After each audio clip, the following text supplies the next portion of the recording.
Topics अपने आप में बिल्कुल अलग है, लिखा होने दो साथ में पॉपुलेशन एंड सेटलमेंट ज्योग्राफी, और हमने models, theories, laws in human geography को अलग हटा दिया, तब भी अब हमारे पास 5 टॉपिक्स है। ठीक है, सबसे पहला स्टेप लेंगे पॉपुलेशन थियरीज। जो हम लिख रहे हैं उसको लिखते जाओ। कुछ थियरीज तो मेंशन है, कुछ मेंशन नहीं है, और हमें सबको ही स्टडी करना है। पॉपुलेशन थियरीज में हम कौन कौन सी थियरीज पढ़ेंगे, ये मुझे एक फील देगा, ये मुझे एक अंडरस्टैंडिंग देगा what exactly I need to be aware of when I'm learning population. It is not just about numbers. So, Malthusian concept, Marxian concept,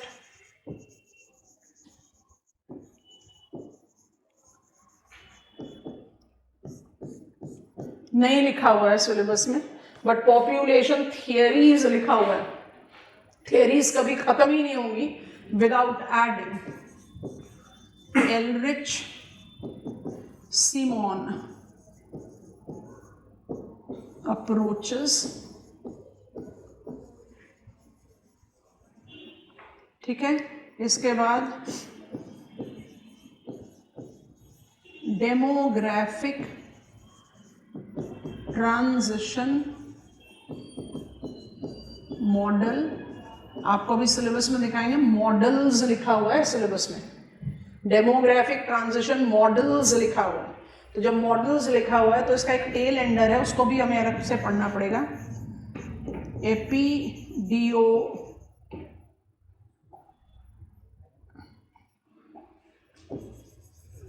एपिडीमियोलॉजिकल transition model, and then I'll add limit to growth। कुछ याद आ रहा है? कुछ याद आया? Club of Rome, limit to growth, sustainability, Stockholm conference, ये आपका concept economic geography में लिखा हुआ है, पर हम इसको यहां लर्न करेंगे। Limit to growth with beyond limit, ये मुझे ना पॉपुलेशन थियरीज को एकदम फुली डन करा देगा। मतलब आप पॉपुलेशन थियरीज में कोई भी चीज नहीं छोड़ रहे। और फिर आप पीवाईक्यूज देखो जिसमें आपको मिल रहा है question socio economic concepts, Marxian demographic idea is more towards welfare approach, demographic transition, you have to identify the transition with the global purview, you can handle all of it. चलो अब जरा इसको टिक करो, क्योंकि सिलेबस में हमने काफी लंबा चौड़ा डिमार्केशन स्विंगिंग लिया है। ठीक है, तो ओपन अप कर लो सिलेबस का पेज एंड टिक करेंगे। तो शुरू यहां से कर रहे हैं। तो आपका, because I need to have models theories in my radar also, तो इसलिए इस तरह से इतना जूम किया।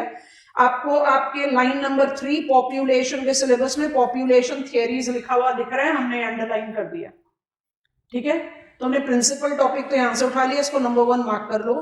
अब इसी नंबर 1 में आपने क्या क्या ऐड किया, जंप कर जाओ models, theories, laws in human geography में। लाइन नंबर 2 में आपको Malthusian, Marxian and demographic transition models लिखा हुआ मिल गया।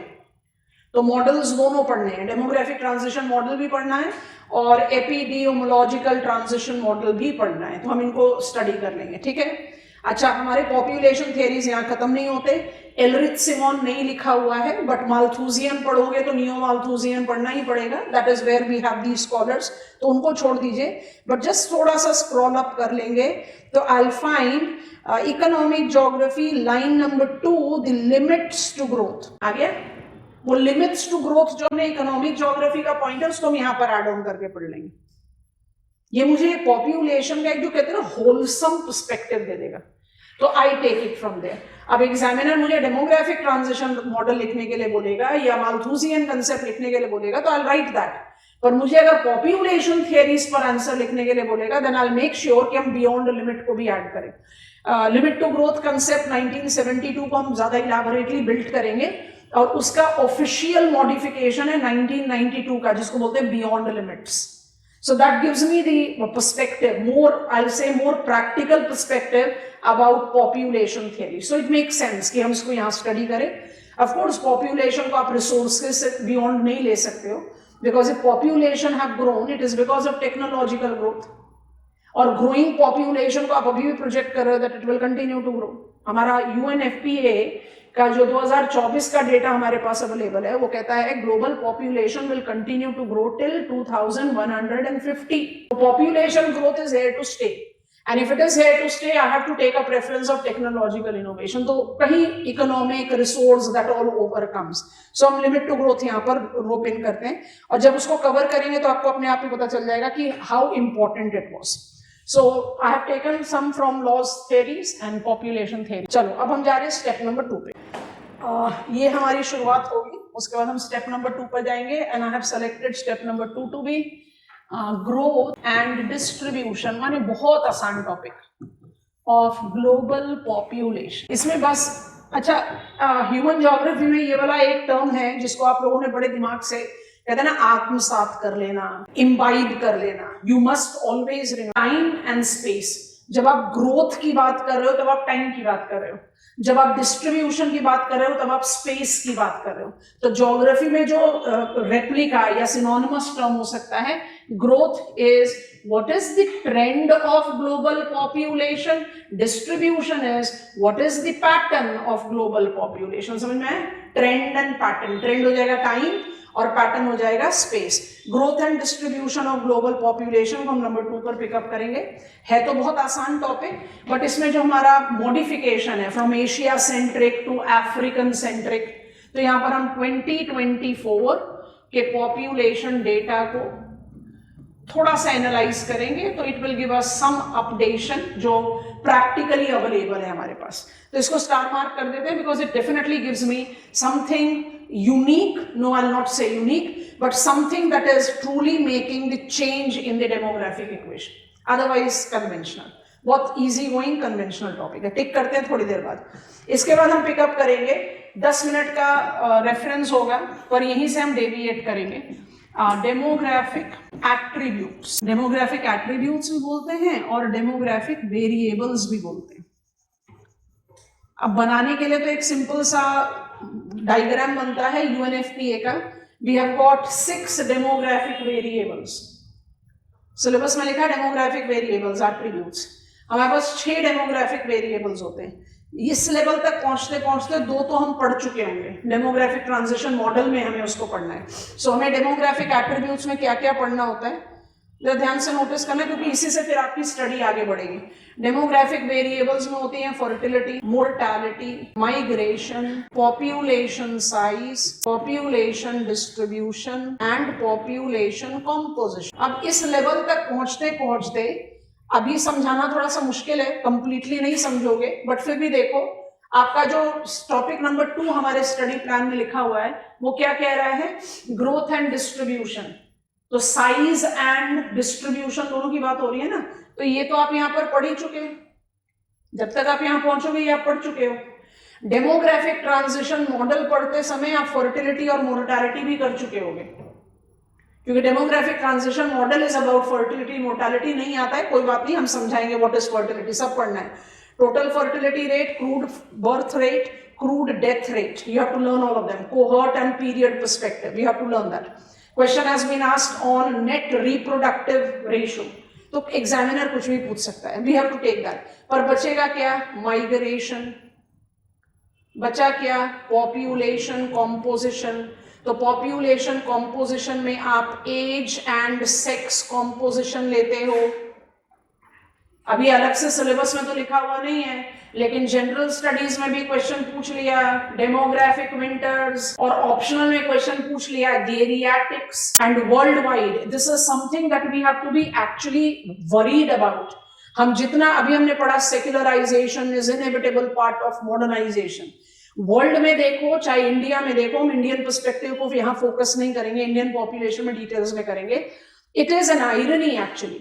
अगर आप 2024 के डेटा रिकॉर्ड्स को देखेंगे तो we are having globally more highlighted, more no say oppressive gender based discrimination.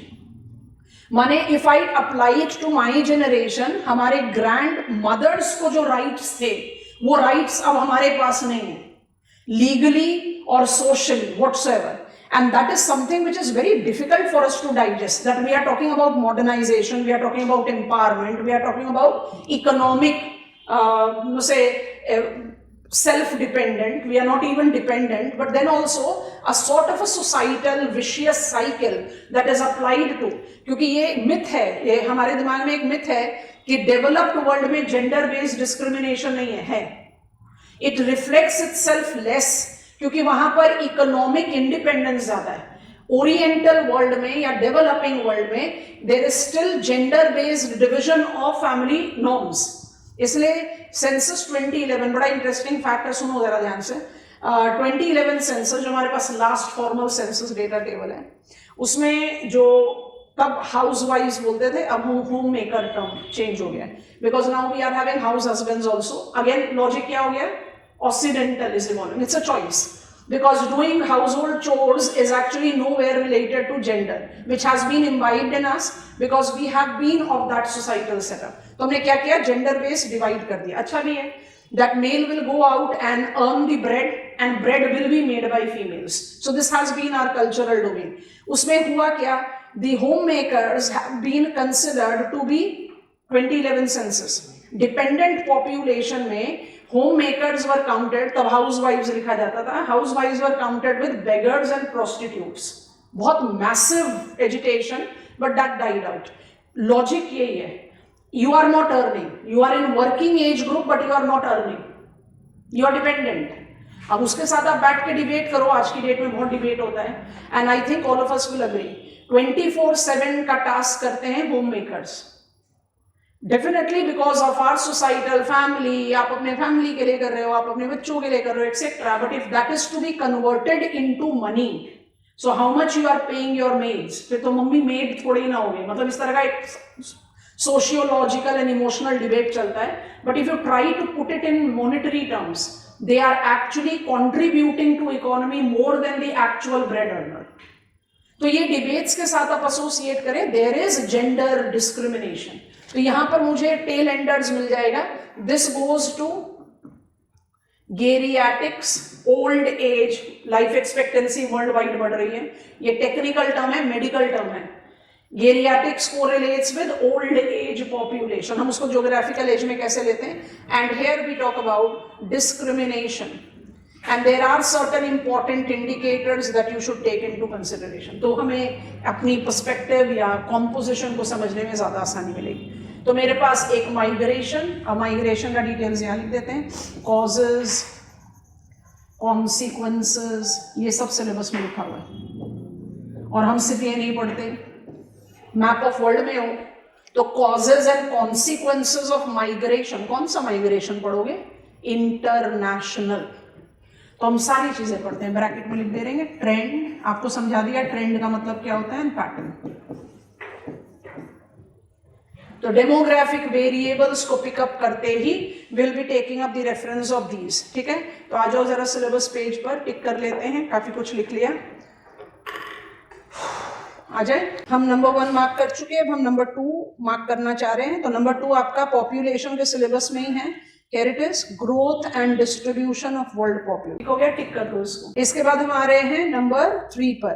Number 3 उसी के कंटिन्यूटी में आ गया, डेमोग्राफिक एट्रीब्यूट्स, बॉक्स में डाल दिया, नंबर 3 लिख दिया. ठीक है, इसके आगे आपको दिखाई दे रहा है causes and consequences of migration. बाकी और कुछ नहीं दिखा. हमने डेमोग्राफिक एट्रीब्यूट्स के साथ और क्या ऐड कर दिया? एज ऐड कर दिया, पॉपुलेशन कॉम्पोजिशन है, migration, fertility, mortality, population size distribution, तब तक हम पढ़ चुके होंगे, बस यहाँ पर इसको ऐड ऑन कर दें. ठीक हो गया. अच्छा, इसके बाद हम लेंगे अपना स्टेप नंबर 4. और स्टेप नंबर 4 हम क्या लेंगे? ओके, विल टेक कंसेप्ट्स, क्योंकि ये बेसिकली ना हमें एक, आप किसी भी सीक्वेंस में पढ़ सकते हो, लेकिन step number 4 concepts of over, under and optimum population. इसी को एसोसिएट कर देंगे पॉपुलेशन प्रॉब्लम्स एंड पॉलिसीज के साथ. क्योंकि ग्लोबल पॉपुलेशन प्रॉब्लम एज के साथ भी रिलेटेड है, सेक्स के साथ भी रिलेटेड है और साइज के साथ भी रिलेटेड है। जहां अगर साइज अंडर पॉपुलेशन है आपकी पॉलिसी को प्रोनेटलिज्म बोलते हैं, और अगर वो ओवर पॉपुलेटेड है जो कि ग्लोबल पॉपुलेशन प्रॉब्लम है तो आपकी पॉपुलेशन पॉलिसी को एंटीनेटलिज्म बोलते हैं। आप जब जनरल असेसमेंट में पॉपुलेशन पॉलिसी सोचते हो तो क्या सोचते हो? पॉपुलेशन साइज को मैनेज करो, पर क्या पॉपुलेशन पॉलिसी का मतलब सिर्फ साइज ही होता है? नहीं, ओल्ड एज पॉपुलेशन को मैनेज करना भी तो पॉपुलेशन पॉलिसी हो गया। इस सीक्वेंस में ना आप थोड़ा सा लॉजिकली पिकअप कर सकते हो द कैटेगरीज। यहां तक आपका चलेगा बिल्कुल एकदम कन्वेंशनल डेमोग्राफी, जहां पॉपुलेशन नंबर, उसका इम्प्लीकेशन, उसका चैलेंज, उसका association, of course with theoretical edge, क्योंकि ऑप्टिमम पॉपुलेशन तो थियोरेटिकल है, इसलिए हमने पूरा जानबूझकर लिखा है concept. Over and under real problems भी हैं। Europe is vanishing, Europe is vanishing, तो क्या हो रहा है? Under population, who will work? It was projected from the beginning of 1970s कि यूरोप में डीपॉपुलेशन थ्रेट है, और आज की डेट में maximum of European countries have 9 out of 10 individuals as pensioners. तो इकोनॉमी को रन करने के लिए काम कौन करेगा? पेंशन कहां से दोगे? So you are taking the problem of under population of that dimension, इसलिए वहां पर कौन सी पॉपुलेशन पॉलिसी चल रही है? प्रोनेटलिज्म। और जब एंटीनेटलिज्म की बात करते हैं तो what is it? Population policy which is oriented towards controlling population growth. तो ये ग्लोबल प्रॉब्लम है। तो प्रॉब्लम में सिर्फ साइज फैक्टर नहीं होता, बट साइज डोमिनेटिंग होता है। आप जेंडर पैरिटी के लिए क्या कर रहे हैं? आप एज फैक्टर में ओल्ड एज पॉपुलेशन के वेलफेयर के लिए क्या कर रहे हैं? That is also part and parcel of population policy. Tick करने से पहले बाकी जो 2 आपके हेड्स बचे हैं उसको लिख लेते हैं। इसके बाद हम पिकअप कर लेंगे नंबर 6। आपको कल उसके बारे में थोड़ा सा ग्लिम्स दिया था, पॉपुलेशन एज सोशल कैपिटल, थोड़ा सा अलग से टाइप का टॉपिक है। एंड नंबर 7, क्योंकि ये मुझे ब्रिज दे देगा, इसलिए हमने आपको बताया था कि हम पॉपुलेशन के बाद आपको इकोनॉमिक ज्योग्राफी में ले जाएंगे। इट इज सोशल वेलबींग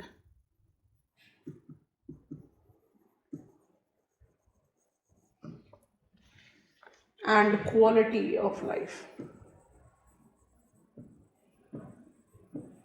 इसको हम डायरेक्टली रिलेट कर देंगे ह्यूमन डेवलपमेंट इंडेक्स से। नंबर वाला फैक्टर खत्म हो जाएगा पॉइंट नंबर 5 पर। उसके बाद आपके कुछ इंपॉर्टेंट डेविएशंस हैं और बहुत अच्छे तरीके के क्वेश्चंस बनते हैं इनमें। पहले सिलेबस पर टिक कर लेते हैं। Have you written it? अब HDI भी आपके सिलेबस ऑफ ज्योग्राफिकल थॉट में लिखा हुआ है, जहां से हम कल्चर को ऑलरेडी निकाल चुके हैं। चलो मार्क करना शुरू करो। नंबर 4 पर पहुंचे हैं। नंबर 4 को हमने मार्क किया है concepts of over under and optimum population, ठीक है। नंबर 5 को हमने मार्क किया है पॉपुलेशन प्रॉब्लम्स एंड पॉलिसीज, ठीक हो गया ना। उसके बाद पॉपुलेशन पॉलिसी को अपने 4 के साथ ही ऐड कर लिया, तो वैसे ऐड कर लो, कोई प्रॉब्लम नहीं है। उसके बाद आप ध्यान से देखो, पॉपुलेशन एज सोशल कैपिटल, ये अलग है, इसको अलग से रीड आउट करना है, तो इसको हम नंबर 6 मार्क कर देते हैं।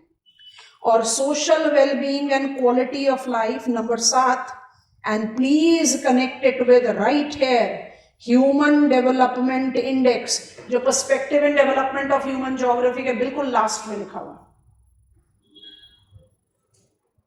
ठीक है। पहले तो इनको टिक कर लो और ध्यान से देखो, HDI को पिकअप किया क्वालिटी ऑफ लाइफ को जज करने के लिए, और क्वालिटी ऑफ लाइफ और सोशल वेलबींग में जब आपने HDI लर्न कर लिया, अब जैसे ही एंटर करोगे इकोनॉमिक ज्योग्राफी के सिलेबस में, world economic development measurement and problem, development और ग्रोथ के बीच में क्या डिफरेंस होता है जानते हैं ना। All growth do not include development, but all development by default is dependent on growth. तो HDI क्या जस्टिफाई करता है? Quality of life. Quality of life किसको डिपिक्ट करता है? डेवलपमेंट को, ग्रोथ को नहीं। तो it gives me a bridge, वो ब्रिज मुझे फटाफट से लेकर चला जाएगा इकोनॉमिक ज्योग्राफी में, इसलिए हम इस सीक्वेंस में लर्न करते हैं। इसलिए हमने सेटलमेंट ज्योग्राफी को थोड़ा साइड में रखा है, पॉपुलेशन के बाद इकोनॉमिक ज्योग्राफी करके फिर सेटलमेंट को ओपन करेंगे तो आराम से पढ़ पाएंगे, तब थियरीज का भी बर्डन जो है थोड़ा डिवाइड हो जाएगा, क्योंकि सेटलमेंट ज्योग्राफी में कुछ खतरनाक थियरीज हैं जो हमें हैंडल करने हैं। आई थिंक दिस इज डन। तो आपने नोटिस किया है कि हमने ज्योग्राफिकल थॉट के सिलेबस में से ह्यूमन डेवलपमेंट इंडेक्स निकाल लिया, इकोनॉमिक ज्योग्राफी से लिमिट टू ग्रोथ निकाल लिया, और आपको हमने बहुत क्लियरली बता दिया था कि हम कभी भी नहीं कहेंगे आज हम शुरू कर रहे हैं models, theories and laws in human geography, जो जहां फिट इन होगा वहां फिट इन करेंगे। तो Malthusian, Marxian and demographic transition हमारे पॉपुलेशन के साथ गया। I think I can begin now. शुरू करते हैं। We are beginning with our study of population. थोड़ा सा ध्यान से कहानी सुनेंगे, उसके बाद पॉइंटर्स लिख लेंगे। Here we begin. पॉइंटर्स बहुत आसान है, फटाफट से हम लिख देंगे। पहले आप थोड़ा सा पर्सपेक्टिव डेवलप करो। We are beginning with something new. 1798 में टाइम को लेना जरूरी है। 1798 ईयर याद रखना हमेशा, जब भी ईयर बोलते हैं तब हम मिस नहीं करते बोलना। Writing years in bracket is nowhere going to increase quality of your answer, but वो ना आपको एक क्रोनोलॉजी समझने में बड़ा मदद कर देता है। आपको अगर माल्थूसियन कंसेप्ट को सही मायने में डिपिक्ट करना है तो सबसे इंपॉर्टेंट चीज है ये जज करना कि वो कंसेप्ट आया कब। We identify Malthus, Robert Thomas Malthus. He has been demography, उस समय ज्योग्राफी का एज सच पार्ट नहीं था। पॉपुलेशन स्टडीज की आप बिगिनिंग रिलेट करते हो इस वर्क से, तो वो क्या क्या प्रोज है हम बाद में बात करते हैं। इनके कंसेप्ट को अगर हम बिल्ड करें तो बड़ी आसानी से ये, he was talking about 1798 global population का जूमिंग ग्रोथ जो हुआ है वो 1950s से हुआ है, पोस्ट सेकेंड वर्ल्ड वॉर। आप कहां पर हो? Late 18th century. और population, world population growth actually कब से नोटिस किया गया? In the second half of 20th century. तो demographer Malthus was talking about population growth को अर्जेंटली कंट्रोल करो, उस समय जब पॉपुलेशन ग्रोथ रियल भी नहीं था। So he was actually projecting something, इसलिए ईयर इंपॉर्टेंट है। अच्छा, 1798 में एक और चीज हमें दिमाग में रखनी है। अभी आपने पढ़ा सेक्युलराइजेशन, प्रोटेस्टेंट क्रिश्चियनिटी जो आज की डेट में मुझे कॉस्मोपॉलिटन आइडिया देती है, that it is extremely secularised, it doesn't have religion dictating my day to day living and etcetera, वो to begin with was not there. It had some rigidity to it. Church, जब आप कहते हैं Europe was in dark ages, उसका मतलब क्या है? सोच कर देखना। During dark ages European publication में जो सबसे, जिसको कहते हैं ना कीस्टोन स्पीशीज जिसको बोलते हैं, जो डिपिक्ट करता है कि डार्क, कितने डार्क एज में थे आप, साइंटिफिक टेम्परामेंट कितने अंडरग्राउंड हो चुका था। यूरोप में मैप पब्लिश हुआ था, उस मैप को क्या बोलते हैं? T-in-O map, cross in O map, मतलब वर्ल्ड के सेंटर में church.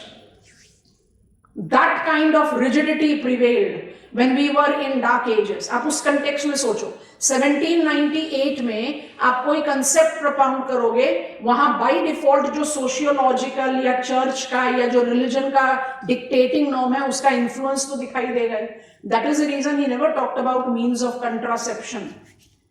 So we sit and criticize. Malthus was too ignorant about not taking into reference means of contraception, and we should criticize. We say no, we should not, because the time when he was propounding the things, contraception was basically prohibited from the perspective of church norm. So he was by default trying to be reluctant to add that into account. अब जरा इनके concept को समझने की कोशिश करो। Pointers फटाफट लिख देंगे, उसके बाद आप उसको कॉपी डाउन कर लो, वेरी इजी गोइंग। बट यही माल्थूसियन कंसेप्ट मुझे यहाँ पर एलरिच सिमोन को समझने में मदद देगा, और इसी एलरिच सिमोन डिबेट के साथ आप डूमस्टर्स एंड बूमस्टर्स को ऐड करते हो, इसलिए हम लिमिट टू ग्रोथ को ऐड करते हैं, तो काफी लंबी लेगेसी आएगी। Malthusian concept will give you background to Marxian concept. Karl Marx was not a demographer. तो कंसेप्ट बिल्ड करते हैं। Animal instinct of humans, Malthus propounding his first concept on demography, पहला theory building approach in social sciences. He based his concept on animal instinct of humans. मतलब जैसे animals हैं, humans को सिर्फ दो चीजें चाहिए, food to survive and persisting passion between the sexes. दो चीजें, only food and sex. That is what is animal instinct that has been applied by Robert Thomas Malthus. ये कहते हैं these are universal laws which will regulate existence of humans irrespective of which location you are in. इन दो laws को लेकर he has built up his concept. Concept क्या कहता है? Because of the first universally applicable law, that is persisting passion between the sexes, early marriages will take place. Larger number of births, दोबारा से repeat कर रहे हैं, passion between the sexes will lead to early marriages. Early marriages is equal to maximum length of my reproductive age. I am in marital bondage, which is likely to result into larger number of births. Larger number of births को आप prevent कर सकते हो. तो here comes preventive checks. Preventive checks are those checks which are in control of humans. और preventive checks में कौन कौन से checks को apply किया? Delay the marriage, apply moral restraint, or go in for abortions. But he is not talking about contraception. तो preventive checks apply किए जा सकते हैं, but humans will fail to apply preventive checks. An uncontrolled population will grow at geometric rate. ये सारे important key terms हैं. Uncontrolled growth of population will be at geometric rate. 2, 4, 8, 16. Means of subsistence, however, grows at arithmetic rate. 1, 2, 3, 4, 5, 6. So as the time will proceed, क्या हो जाएगा? Demand supply mismatch.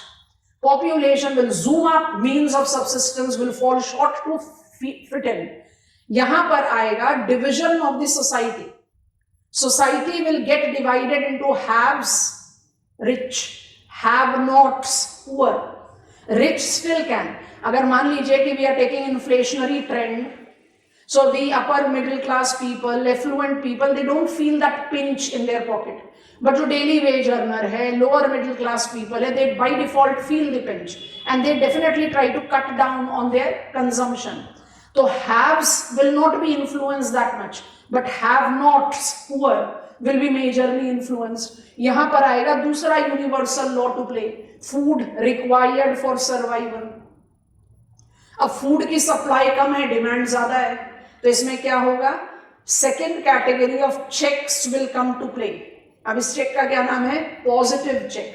ये nature induced है. Positive check क्या हो सकता है? Widespread hunger, mass deaths, scarcity related violent conflicts, mass deaths, outbreak of diseases, mass deaths, and then natural calamity. यहाँ पर फेस वैल्यू में आप बोलोगे नेचुरल कैलामिटी थोड़े ना पॉपुलस एरिया में ही गिरती है कि साइक्लोन चलो लैंडफॉल करो, ये डेंस पॉपुलेटेड एरिया, ऐसा नहीं होता. लेकिन we have learn that when it comes to any natural event it becomes hazard. Hazard is function of exposure, vulnerability. जितना हैव नॉट्स होगा उतना वल्नरेबल पॉपुलेशन होगा. तो positive check will ruthlessly balance population with means of subsistence. ये है Malthusian theory. 2 laws, 2 rates, 2 divides of society, 2 checks. खत्म. आपको इस कंसेप्ट में कुछ दम लग रहा है? बहुत जनरल, बड़ा superficial. We definitely cannot, we can sit and criticize. But आपने कभी भी कोई भी डेमोग्राफिक आर्टिकल किसी भी कंटेम्प्रेरी सोर्स में पढ़ा है? You definitely would have come across the name Malthus. ज्यादा दूर मत जाओ. All the anti natalist countries, China, India, हमारा सैंपल कंट्रीज है ये, and they have to be most populous countries of the world. China, India दोनों के anti नेटलिज्म में एक जो कॉमन, बाकी बिल्कुल अलग है दोनों का एंटी नेटलिज्म, एक जो कॉमन चीज है और जो सारे एंटी नेटलिस्ट कंट्रीज में है, delay the legal age of marriage. Are you not giving nod to Malthusian approach? You are. Malthusian concept may be immensely generalized, but अगर global community ने उस समय response किया होता तो शायद global population problem आज इतना huge नहीं होता. तो concept के पास कुछ limitations जरूर है, लेकिन concept अपने आप में बड़ा valid concept है. माल्थूजियन कंसेप्ट को क्रिटिसाइज करते हुए मार्क्स ने डेमोग्राफिक आइडिया दिया था, उसको भी लिंक अप करो, फिर पॉइंटर्स बनाते हैं। Karl Marx was not a demographer. In preaching his ideas pro-socialism, anti-capitalism, he just retaliated to one of the observation by Robert Thomas Malthus. Malthus ने क्या कहा था? Exponential growth of population, geometric rate, will divide society into haves and have-nots. Karl Marx कहते हैं ना, societal divide population की growth की वजह से नहीं होता, डिवाइडेड सोसाइटी की वजह से पॉपुलेशन का ग्रोथ होता है. और सोसाइटी को डिवाइड क्या करता है? Evils of capitalism, rich and poor. तो when he was propounding his ideas about anti capitalism, वहां पर उन्होंने माल्थस के कंसेप्ट को डिबेट करते हुए, क्रिटिसाइज करते हुए some demographic ideas he propounded, and they are quite far reaching demographic idea. इसलिए जब भी आप मार्क्सियन कंसेप्ट लिखोगे, आपके इंट्रोडक्शन में माल्थस को आना ही पड़ेगा. और जब भी आप माल्थस कंसेप्ट लिखोगे, Karl Marx as one of the strong critic आएगा ही. तो कहीं ना कहीं दोनों रिलेट आउट करते हैं, इसलिए हम इन दोनों को साथ साथ लेके फिर बाकी डिबेट्स को ऐड ऑन करते हैं. So let us begin with creating pointers. फटाफट से पॉइंटर्स को ऐड ऑन करते जाएंगे and we will be, I have already given you a blueprint of it, it will become easier. चलो शुरू करो. माल्थूजियन, बोल्ड हेडिंग है population theory, and I am beginning with Malthusian concept. Quick pointers. हम सारे जो की expressions हैं वो बोर्ड पर लिखते जाएंगे. 1798 है. The concept's name is An Essay on Principles of Population. An essay on principles of population. Pointers बनाएंगे. The concept. So based on animal instinct of humans, Malthus identified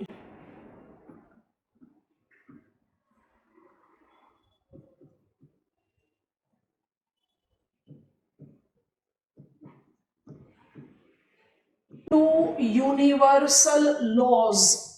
Laws को boldly underline कर लीजिए या bubbles में डाल लीजिए.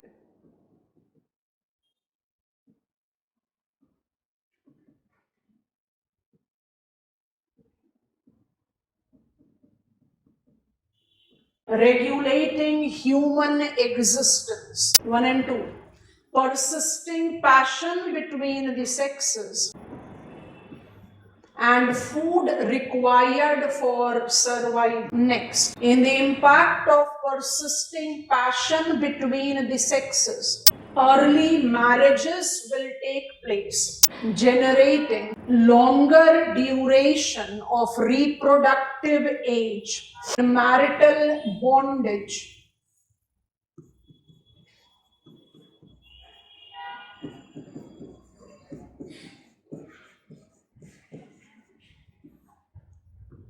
put a dash and write down, generating higher probability of large number of births, has to be boldly underlined. Preventive checks, bracket में लिखोगे, in human control. Preventive checks, bracket human control, close the bracket, could be applied to control births. Continue as same point, including 3 सब pointers banana. Delay of marriage, moral restraint, final is abortions. This pointer is over, next pointer. Failure to imply preventive checks will trigger exponential growth of population. Put a dash and boldly underline. At geometric rate. चाहिए तो bracket में लिख लीजिए. Geometric rate मतलब क्या होता है? 2, 4, 8, 16. Exponential, uncontrolled population will grow at geometric rate. हो गया. Next pointer. Means of subsistence, however, grows at arithmetic rate. इसको भी boldly underline कीजिए. Means of subsistence, however, grows at arithmetic rate. Bracket में चाहिए तो 1 2 3 4। नेक्स्ट पॉइंट है, in due course of time Malthusian catastrophe, underline कर लो boldly, Malthusian catastrophe will be experienced, put a dash and write down, demand supply mismatch, and with it kindly copy down this line diagram. Resources are growing at arithmetic rate, population will zoom up, जहां पर population resource subsistence level के हिसाब से matchup कर रहा है वो Malthusian catastrophe है। इसके बाद क्या हो जाएगा, इसके बाद क्या हो जाएगा, हैव्स एंड हैव नॉट्स। ये लाइन डायग्राम्स बहुत बड़ा रोल प्ले करते हैं हमारे पॉपुलेशन थियरीज के आंसर लिखने। कोई वैल्यू नहीं, quantity and time, subsistence level के साथ आप जब मैच कर रहे हो रिसोर्स और पॉपुलेशन को, वो कैटास्ट्रोफ। उसके आगे अगर पॉपुलेशन बढ़ गया तो फिर देयर विल बी डिवास्टेशन। कैसा, अभी हम बिल्टअप करें। So Malthusian catastrophe. अब इसी के साथ नेक्स्ट पॉइंट ऐड करो, it leads to division of society, it leads to division of society as haves and have nots. I am back to my board. As haves and have nots. Haves कौन हो गए, rich. Have nots कौन हो गए, poor. Second universal law, food required for survival thus induces its strong effect, put a dash and write down, evolving scarcity. Final pointer, the positive check, boldly underline, that is nature induced, thus becomes effective, put a dash and write down, balancing population with resource, widespread hunger related deaths, outbreak of epidemic related deaths, scarcity related violent conflicts, scarcity related violent conflicts, higher vulnerability to natural calamities, higher vulnerability to natural calamities। आप concept समझ गए, ये सब लोग लिखते हैं, बहुत अच्छे से लिखते हैं, लेकिन जब माल्थुसियन कंसेप्ट की अप्रेजल, प्रोज एंड कॉन्स को हैंडल करना है, वहां पर आपका कंटेंट मेकिंग एंड ब्रेकिंग में जाता है। अभी तो हम बिल्कुल क्रिस्प रखेंगे, this is Malthusian, then will go to Marxian, पर जब आप इवेंचुअली एग्जामिनेशन में लिखोगे तो how you can rope in Ehrlich and Simon, वो हम ग्रेजुअली लर्न करेंगे, अभी सब चीजों को बम्बार्ड नहीं कर सकते। So I've learned that Malthusian concept is a general depiction of कि uncontrolled population जो है वो demand supply mismatch कर देगा, and that will lead to something that will generate deprivation, और deprivation के हिसाब से जो mass deaths होने शुरू होंगे, that will somewhere be balancing out population. तो there is an urgent need to control population. ये माल्थुसियन कंसेप्ट है। आपको इस कंसेप्ट में कुछ स्ट्रेंथ दिखाई देता है, आपको इस कंसेप्ट में कुछ वैलिडिटी दिखाई देती है। जियोमेट्रिक रेट रियल है, जियोमेट्रिक रेट रियल है। कैसे रियल है, पॉपुलेशन ग्रो कैसे किया, हम जानबूझकर ये दूसरा लाइन डायग्राम नहीं बना रहे, वो हम एलरिच के साथ बनाएंगे। पॉपुलेशन वर्ल्ड का कैसे ग्रो करा है, आप 10,000 ईयर्स बिफोर प्रेजेंट से अपना कल्चरल हिस्ट्री शुरू करते हो, 10,000 साल बिफोर प्रेजेंट से लेकर 1750s तक, माने इंडस्ट्रियल रेवोल्यूशन तक, पॉपुलेशन ग्रोथ नेग्लिजिबल है ही नहीं। 1750s से 1950s में थोड़ा सा ग्रोथ दिखाई देता है, और 1950s के बाद जूम करके पॉपुलेशन बढ़ा। तो इसको हम कौन सा कर्व बोलते हैं, J curve. Lengthiest part of cultural history, population एकदम नेग्लिजिबल लेवल पर है, और 1950 से ऐसे जूम अप करके बढ़ा। तो जियोमेट्रिक रेट तो वैलिड है। Uncontrolled population have grown geometrically, हम रूल आउट नहीं कर सकते, हम बिल्कुल रूल आउट नहीं कर सकते, पर there is problem, there is over generalisation. तो हम प्रोज एंड कॉन्स को जब एसोसिएट करें, cons will take me to the next theory, तो पहले प्रोज की बात कर लेते हैं। तो पॉइंटर्स बना रहे हैं अप्रेजल का, कंसेप्ट क्लियर हो गया, अप्रेजल ले रहे हैं। Pros is first attempt of theory building. Social sciences में थियरी बिल्डिंग का फर्स्ट क्रेडिट हम इनको देते हैं। Second is first to advocate urgent need to control population. I am writing population growth. तीसरा पॉजिटिव थिंग जो आप एसोसिएट कर सकते हो वो है delaying the legal age of marriage. किस कैटेगरी ऑफ चेक में है? Delay marriage. किस में है? Preventive check. तो आई डू जज the validity of his preventive check in all antinatalist theory. ठीक है. So his preventive check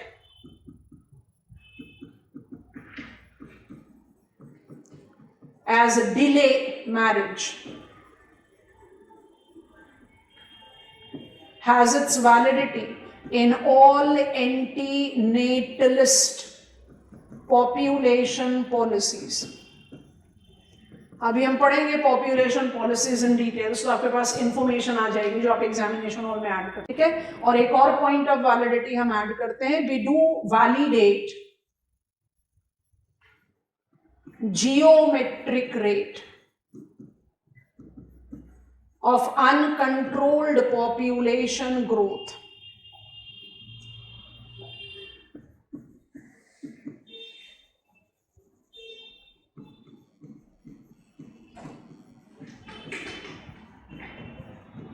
world.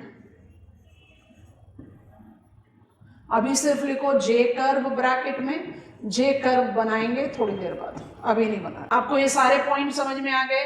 Yes. Easy going, कुछ मुश्किल काम नहीं. अब हम बात करेंगे कॉन्स की. What are the points of criticism that Robert Thomas Malthus have been subjected to. जो पहला पॉइंट ऑफ क्रिटिसिज्म है उसको आप रिलेट आउट करते हो विद वैलिडिटी ऑफ रेट.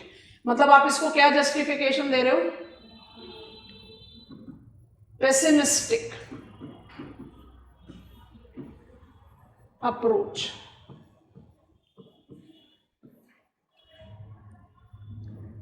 दूसरे को जनरलाइज्ड अप्रोच. क्योंकि आप क्लियर हेडिंग्स बना देंगे तो उसके बाद फिर आप उसका कंटेंट इजीली बिल्डअप कर सकते. और तीसरा cause of division of society. Sufficient है? जरा इसको समझते हैं. हम क्या करते हैं, इनके सब पॉइंटर्स भी यहां पर ऐड कर देते हैं. आप पहले उसको लिख लो, फिर हम जल्दी से आपको समझा. थ्योरी तो हमने इलैबोरेटली बिल्डअप कर लिया. Pessimistic approach. किस चीज में पेसिमिस्टिक? भाई आप खुद से जज करो कि आप कह रहे हो पॉपुलेशन इज ग्रोइंग जियोमेट्रिकली. हम कहते हैं बिल्कुल सही बोल रहे हो, geometric rate of population growth बिल्कुल सही है. लेकिन जियोमेट्रिक रेट में पॉपुलेशन ग्रो कैसे कर रहा है? पॉपुलेशन ग्रो कैसे कर रहा है? क्योंकि आपने टेक्नोलॉजिकल इनोवेशन, मेडिकल एडवांसमेंट से मोर्टालिटी, डेथ रेट को कंट्रोल किया. अगर पॉपुलेशन में मोर्टालिटी को आप कंट्रोल नहीं कर पाते तो चाहे जितनी भी फर्टिलिटी होती, कौन fertility is addition, mortality is subtraction. अगर हाई आप प्रिमिटिव लोगों के पॉपुलेशन में जाओ, why primitive population is always small in size. उनकी फर्टिलिटी भी बहुत हाई है, मोर्टालिटी भी बहुत हाई है. आपने geometric rate of population growth इसलिए एक्सपीरियंस किया क्योंकि टेक्नोलॉजिकल इनोवेशन है. आप कह रहे हो माल्थूसियन कैटास्ट्रोफ आएगा. क्यों आएगा? क्योंकि आप पेसिमिस्टिक अप्रोच ले रहे हो, स्टार मार्क दे रहे हैं. अर्थमेटिक नो से rate of growth of means of subsistence. Impossible. आपने ग्लोबल पॉपुलेशन को ग्रो किया 1950 से. अभी हमारे पास बहुत अच्छे अच्छे एग्जाम्पल आ जाएंगे. खुद सोचो, अगर माल्थूसियन कैटास्ट्रोफ आ गया होता तो ग्लोबल पॉपुलेशन का ग्रोथ कंटिन्यूड नहीं होता. हम कह रहे 2150 तक ग्लोबल पॉपुलेशन बढ़ेगा. तो क्या आपने प्लैनेट अर्थ का साइज बढ़ा दिया? नहीं. क्या आपने कल्टीवेबल एरियाज बढ़ा दिए? नहीं. आपने क्या करा? आपने means of subsistence technological innovation से बढ़ाया. आपका arithmetic rate takes pessimistic approach towards technological innovation that led to, यहां बहुत इंपॉर्टेंट एक्सप्रेशन है, नियो माल्थूसियन आइडिया. हम इसके बारे में भी थोड़ी देर में पढ़ेंगे. नियो माल्थूसियन आइडिया क्या है? लाइक माल्थस हम बिल्कुल एडवोकेट कर रहे हैं, कंट्रोल करो पॉपुलेशन को, जरूरी है. Geometric rate is going to create trouble. हम माल्थस को डिस्कार्ड नहीं कर रहे, लेकिन हम क्या कह रहे हैं? It's very wrong for me to believe कि means of subsistence arithmetic rate पर है, ज्यादा दूर मत जाओ, बस एक अप्लाई करो। 1950s में हमने वर्ल्ड में ग्रीन रेवोल्यूशन एक्सपीरियंस किया, इंडिया में 1960s में। 1950 से पॉपुलेशन जूम अप करके बढ़ा, जियोमेट्रिक रेट हम कह रहे हैं, वैलिडेट दे रहे हैं, माल्थस वाज राइट। अगर पॉपुलेशन ही बढ़ा और फूड नहीं बढ़ा तो हंगर के हिसाब से तो पॉपुलेशन को अब तक डिक्लाइन होना शुरू हो जाना चाहिए, जे कर्व को इन्वर्टेड यू हो जाना चाहिए था। आप तो कह रहे हो नहीं, ग्लोबल पॉपुलेशन तो बढ़ ही रहा है। And it is official by FAO कि 1950s ऑनवर्ड्स वर्ल्ड मैप से हमने हंगर अबेटमेंट ज्यादा successfully attain. So we are believers of neo Malthusian, not Malthusian. Malthusian बड़ा पेसिमिस्टिक अप्रोच लेते हैं, किसकी तरफ से? Arithmetic, that is technological innovation. अगर पॉपुलेशन ग्रोथ जियोमेट्रिक है, हम उसको वैलिडेट कर रहे हैं, मीन्स ऑफ सबसिस्टेंस अर्थमेटिक नहीं हो सकता। अगर होता तो ग्लोबल पॉपुलेशन का कैटास्ट्रॉफ अब तक आ चुका होता और पॉपुलेशन वर्ल्ड की डिक्लाइन करनी शुरू हो चुकी होती। We are not seeing any sign of population decline. 2150 तक ग्लोबल पॉपुलेशन बढ़ेगा, उसके बाद स्टेबलाइज होगा, डिक्लाइन की तो कोई बात ही नहीं कर रहा। I think this is comfortable. Then comes over generalisation. Over generalisation का जो अप्रोच है, इसको ज्यादातर तो सोशियोलॉजिस्ट ने क्रिटिसाइज करा है, बट आप इसको दोनों तरीके से जज कर सकते हो, ठीक है? इसको कैसे जज करें, थोड़ा ध्यान से विजुअल। एक तो एक जनरलाइज्ड अप्रोच है कि आपने बायोलॉजिकल लिमिट, दोनों चीजें लिखनी है, किसी को छोड़ना नहीं है। बायोलॉजिकल लिमिट ऑफ फर्टिलिटी को तो कंसिडर ही नहीं किया। आपने क्या स्टेटमेंट दे दिया? Longer the duration of reproductive age and marital bondage, larger will be the number of births, but there is biological limit to fertility. मतलब ओवर जनरलाइजेशन, बस अपने पॉइंट को प्रूफ करने के लिए आप इसको ओवर जनरलाइज कर रहे हो। बट जो ओवर जनरलाइजेशन का क्लियर पॉइंट, जो सबसे स्ट्रॉन्ग पॉइंट ऑफ क्रिटिसिज्म है, स्टार मार्क करके लिख रहे हैं, is generalising, mixing sociological and biological needs.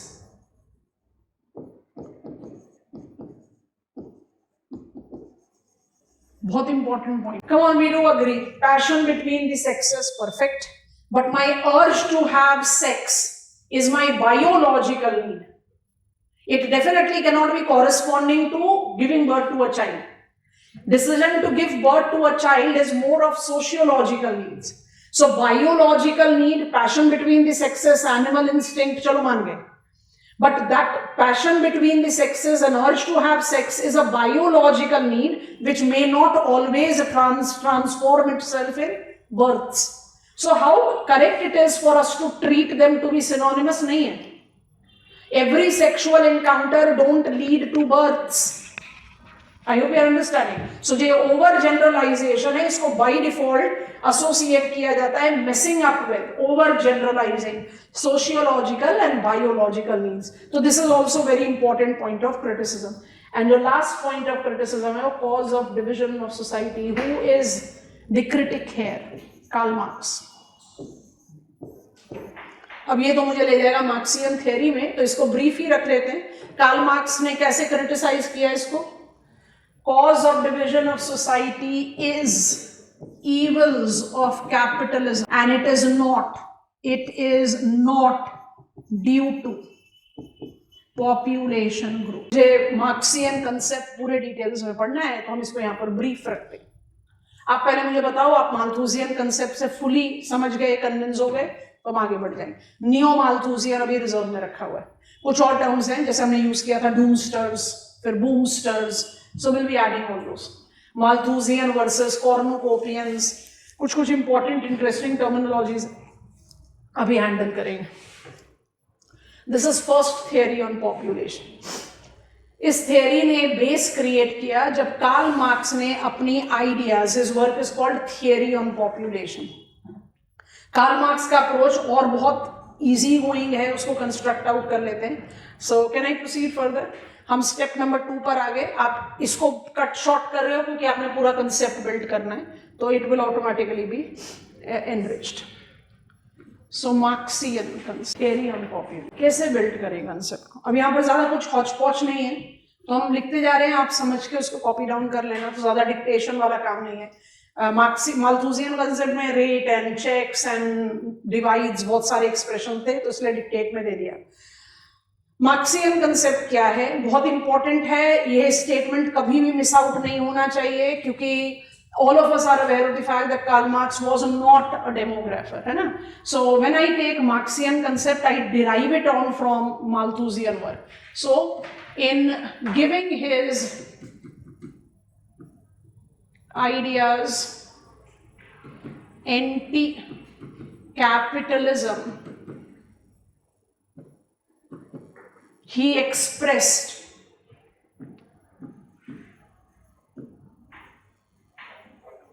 disagreement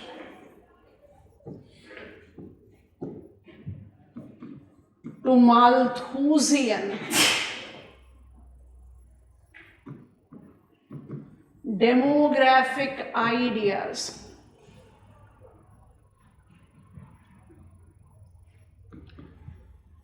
advocating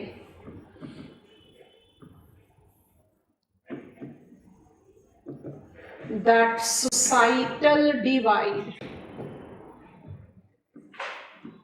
is outcome of evils of capitalism.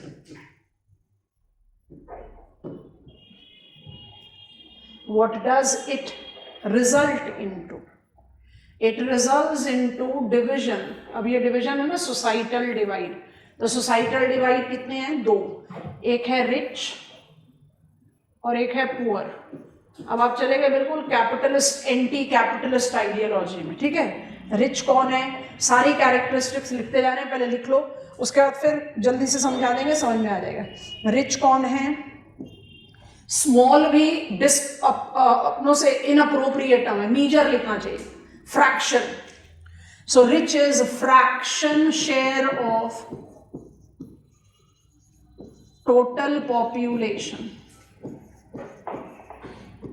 They are owners of means of production. They are thus legitimate owners of profit. Profit को बड़े interesting तरीके से explain करते हैं, bubble में डाल देते हैं। प्रॉफिट को कैसे एक्सप्लेन करते हैं, यहां तक लिखोगे तो 2 मिनट के लिए रुकना।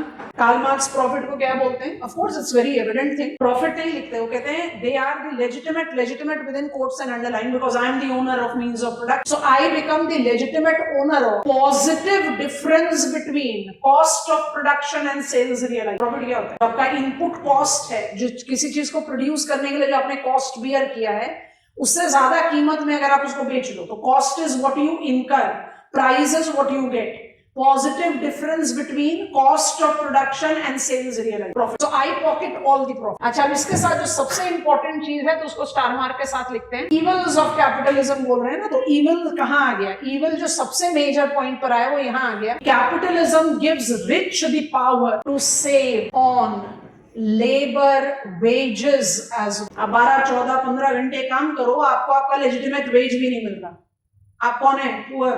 समझ में आ रहा है? तो अल्टीमेटली इन सबका पॉइंट क्या हो जाएगा? रिच अल्टीमेटली क्या कर रहा है, यहां पर लाइन ड्रॉ करके बना दे रहे हैं, इन सब चीजों की वजह से रिच क्या मल्टीप्लाई कर रहा है? रिच इज मल्टीप्लाइंग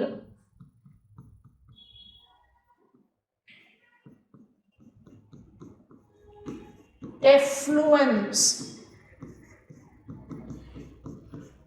वो अपने रिचेस को मल्टीप्लाई कर, वो अपने मनी को मल्टीप्लाई करता जा रहा है, वो अपने एफ्लुएंस को मल्टीप्लाई करता जा रहा है, ठीक है?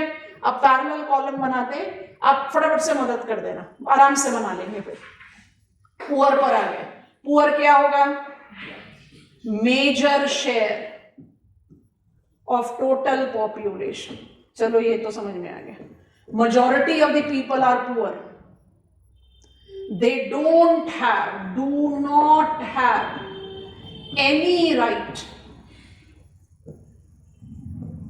on means of production automatically, so they don't have any right on profits, ये तो बाय डिफॉल्ट हो गया, अवॉइड भी कर सकते हैं। जब आपके पास right of means of production ही नहीं है तो डेफिनेटली इट्स नॉट देयर। और जो सबसे प्रोमिनेंट है star mark, are not even entitled to legitimate wages.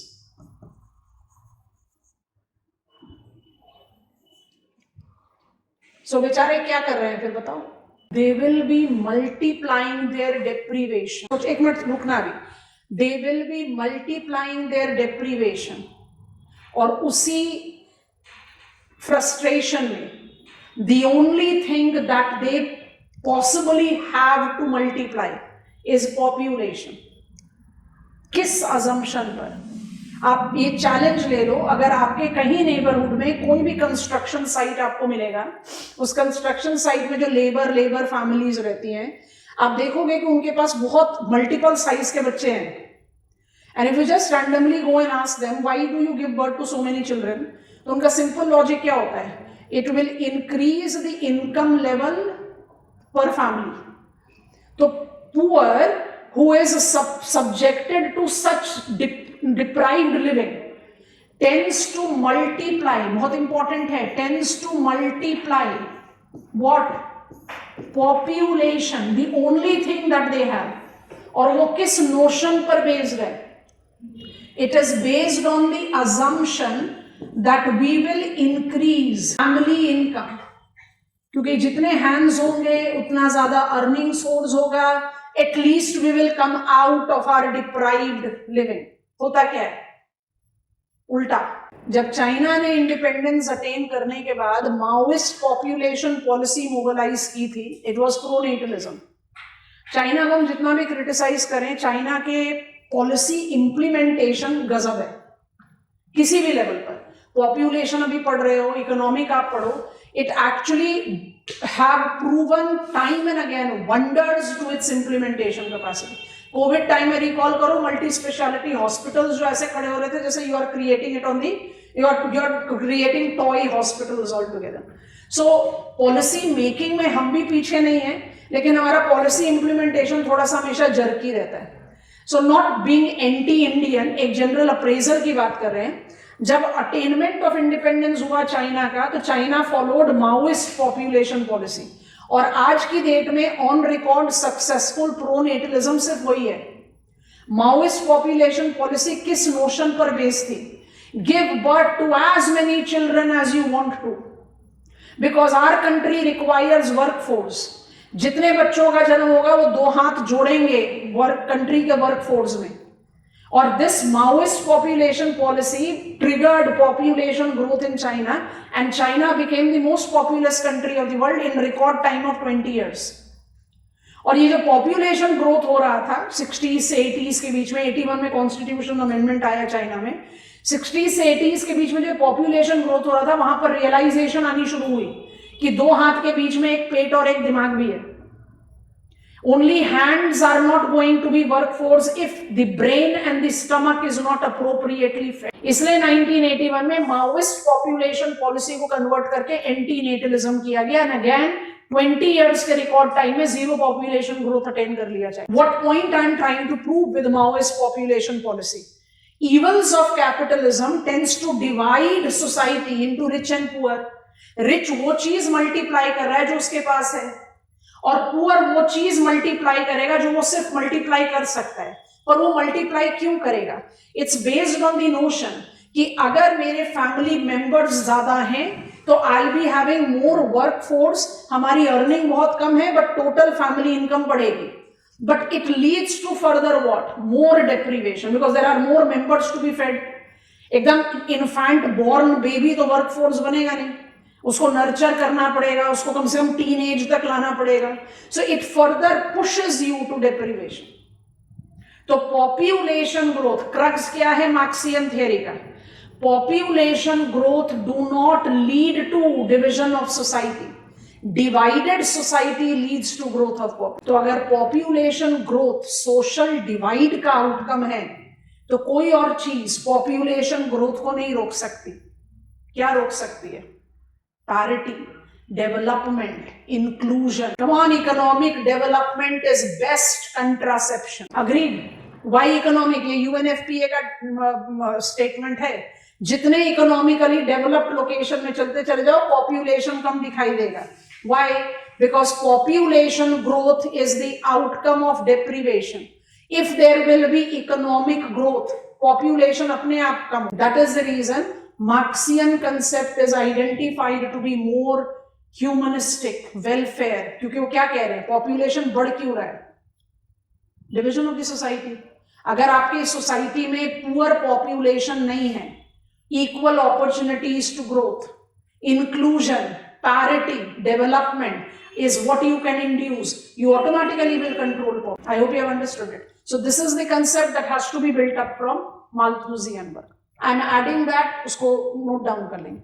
So poor will multiply population, so population growth trigger होगा, believing that it will increase the possibilities of survival. जो hand to mouth living है उससे आप ऊपर जाएंगे, but it will only lead to growth of population and further decrease in living standards. या आप इसको substitute कर सकते हो increase in deprivation. And that is the reason Karl Marx says, as growth of population is due to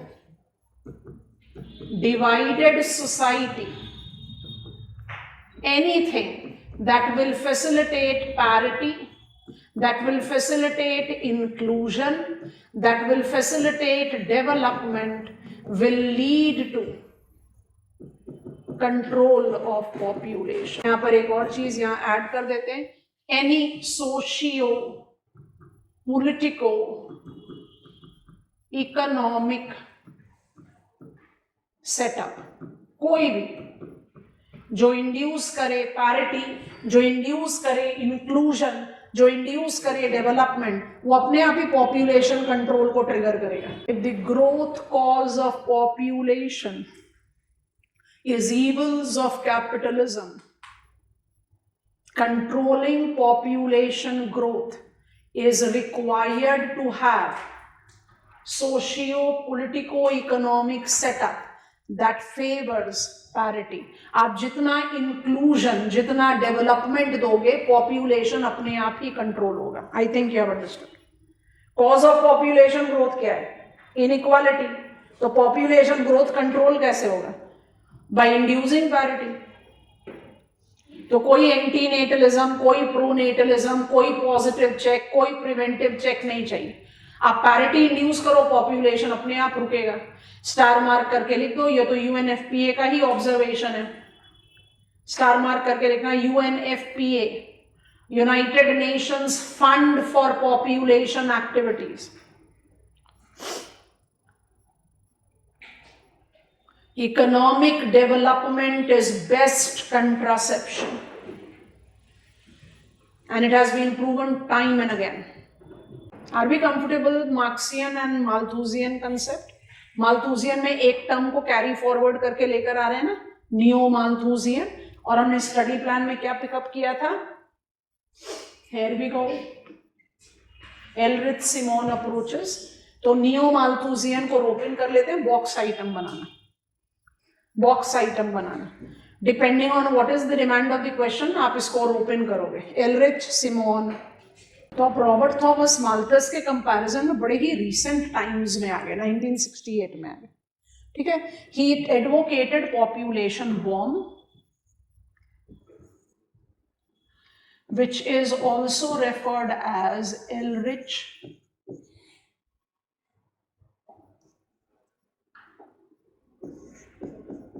overshoot.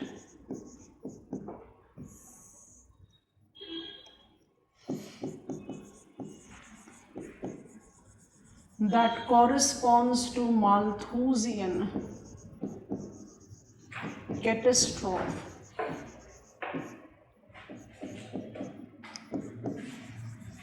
Thus is criticized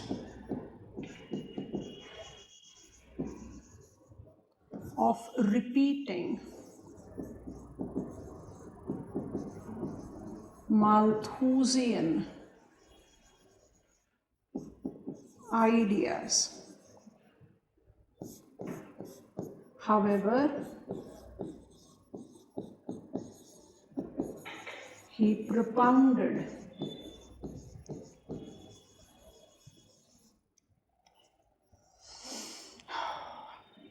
you are aware of it.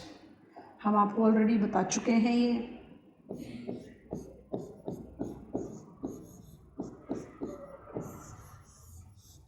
iPad याद आ गया? हिप्को, iPad क्या? Impact is function of population growth, affluence and technology. So enriched Malthusian idea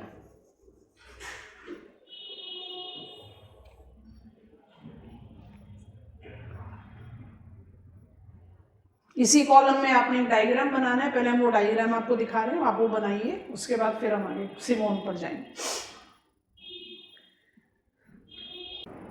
done. जरा ये diagram को देखो. Requirement होगी तो दोनों को स्क्रॉल कर देंगे, पर आपने माल्थुसियन कैटास्ट्रॉफ ऑलरेडी बना लिया है, बस आप उसी के साथ विजुअलाइज करो. Food population overshoot.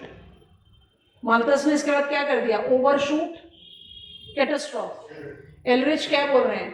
फूड भी इवेंचुअली डिक्लाइन करेगा. क्यों? Environmental collapse. और पॉपुलेशन को तो फ्लक्चुएटिंग डिक्लाइन होना ही पड़ेगा क्योंकि फूड रिक्वायर्ड फॉर सर्वाइवल है.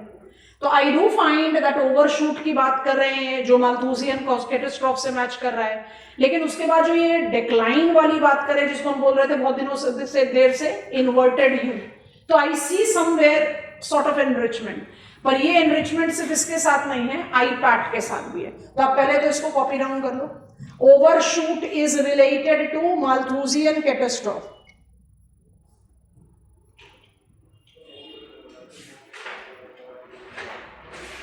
और ये इन्वर्टेड यू दिखा रहे हैं कि पॉपुलेशन और फूड दोनों डिक्लाइन कर जाएगा अगर एनवायरमेंटल कोलैप्स हुआ तो. डन.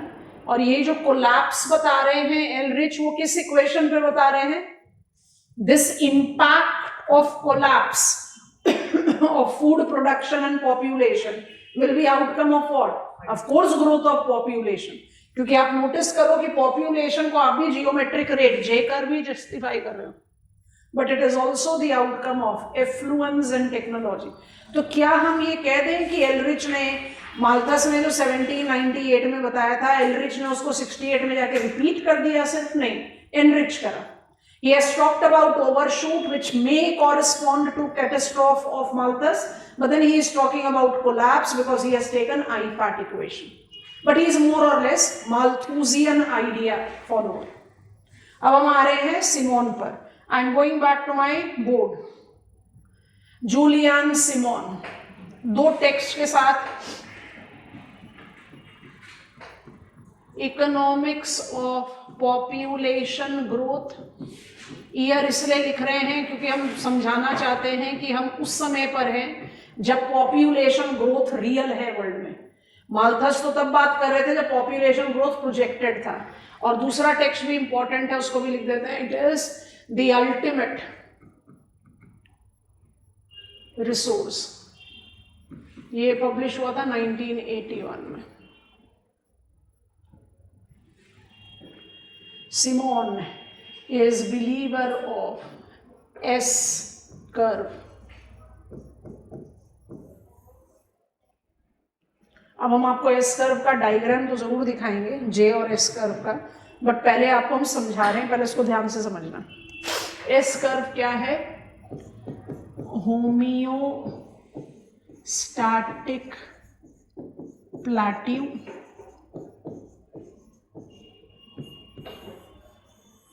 या नियो माल्थुसियन अप्रोच. यही हम की टर्म लेकर यहां तक पहुंचे.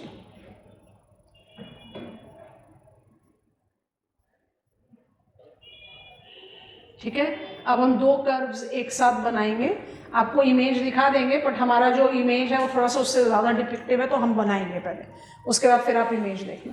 आप साथ में ड्रॉ करोगे जैसे हम ड्रॉ कर रहे हैं। जब आप सिमोन की बात करते हो तो सिमोन कहीं से भी जियोमेट्रिक रेट को इग्नोर नहीं कर रहे। तो Simon identifies, and I want to plot it like this, हम इसमें कोई भी ईयर फैक्टर नहीं लिख रहे क्योंकि हम सिर्फ रेफरेंस सेक के लिए बना रहे हैं। तो टाइम गैप दे दिया क्योंकि 10,000 ईयर्स बिफोर प्रेजेंट से ले रहे हैं और आज की डेट तक ले रहे हैं, तो टाइम यहाँ डाल दिया है एंड टोटल पॉपुलेशन को यहाँ प्लॉट किया है, तो पॉपुलेशन साइज को यहाँ प्लॉट किया है। ठीक है, इसको हमने कैसे विजुअलाइज किया था, बस उसी चीज को देखो क्योंकि इसके बिना एस कर्व नहीं समझोगे। तो ये मेरा पॉपुलेशन का ग्रोथ चार्ट है और ये ऐसे जूम इन कर गया, इसको क्या बोलते हैं, जे कर्व। जे कर्व किस चीज को एडवोकेट करता है, जे कर्व किस चीज को एडवोकेट करता है, माल्थूजियन जियोमेट्रिक रेट या एलरिच पॉपुलेशन बॉन्ड। अब ये क्या एडवोकेट कर रहे हैं, एस कर्व। तो जरा ध्यान से देखना, इसी डायग्राम पर बेस बना रहे हैं, पहले देखो ध्यान से, दोबारा से वही वाला फ्रेम ले रहे हैं। अब क्योंकि इसको थोड़ा सा एनलार्ज करना है, वो सिर्फ रेफरेंस सेक के लिए था, तो हमने क्या किया, हमने टाइम को यहाँ पर प्लॉट कर लिया है, इसको एनलार्ज कर रहे हैं और यहाँ पर I am not taking any population size का फैक्टर। अब नोटिस करना, no one is denying 1950s के बाद पॉपुलेशन ग्रोथ जो है वो एकदम एक्सपोनेंशियल हुआ है, इसी को यहाँ एनलार्ज कर दिया, कोई मना नहीं कर रहा, बिल्कुल सही है, सिमोन भी मना नहीं कर रहे, बट सिमोन सिर्फ ये कह रहे हैं कि ये ग्रोथ किस वजह से ट्रिगर हुआ, टेक्नोलॉजिकल इनोवेशन, मेडिकल एडवांसमेंट, और ये ग्रोथ सस्टेन क्यों कर रहा है, technological innovation, medical advancement, food production, feeding the grown population, feeding the aspiration of growing population. इसका मतलब हर growth is outcome of resource enlargement. जितनी भी ग्रोथ हुई, मान लीजिए कि आपने पॉपुलेशन को यहां तक, अच्छा हम इसको अलग कलर से बताते हैं बिकॉज आपको होम्योस्टैटिक प्लेट्यू के तीनों लेवल दिखाने हैं। सिंस 1950s हमने वर्ल्ड के पॉपुलेशन को जे कर्व में ग्रोथ होते हुए देखा, बिल्कुल सही है, बट ये तो सिर्फ वन साइडेड स्टोरी है। आपको नोटिस क्या करना है कि जो पॉपुलेशन ग्रो हुआ इस लेवल पर रुको, उसको हमने एकोमोडेट कर लिया वर्ल्ड पे, तभी तो पॉपुलेशन आगे ग्रो कर पाया। अगर नहीं अकोमोडेट कर पाते, अगर उसके डिमांड को फुलफिल नहीं कर पाते, तो एलरिच का ओवरशूट होके कैटास्ट्रॉफ होता। तो हमने 1950s के बाद कम से कम तीन होमियोस्टैटिक प्लेट्यू, ये कोई रिलीफ फीचर नहीं है, S curve, increasing the carrying capacity of planet earth by what, technological innovation किया। कौन कौन सा है, पहला होमियोस्टैटिक प्लेट्यू बनाया आपने एग्रीकल्चर रेवोल्यूशन के साथ, दूसरा बनाया मेडिकल रेवोल्यूशन के साथ, और तीसरा बना दिया आईसीटी रेवोल्यूशन के साथ। Come on, information communication technology, telemedicine, tele education, you are having all that. S curve, S curve को कैसे देखते हैं टेक्निकली, बड़ा टिपिकल इकोनॉमिक कंसेप्ट है, आप ड्रॉ करो उससे पहले इसको देखो।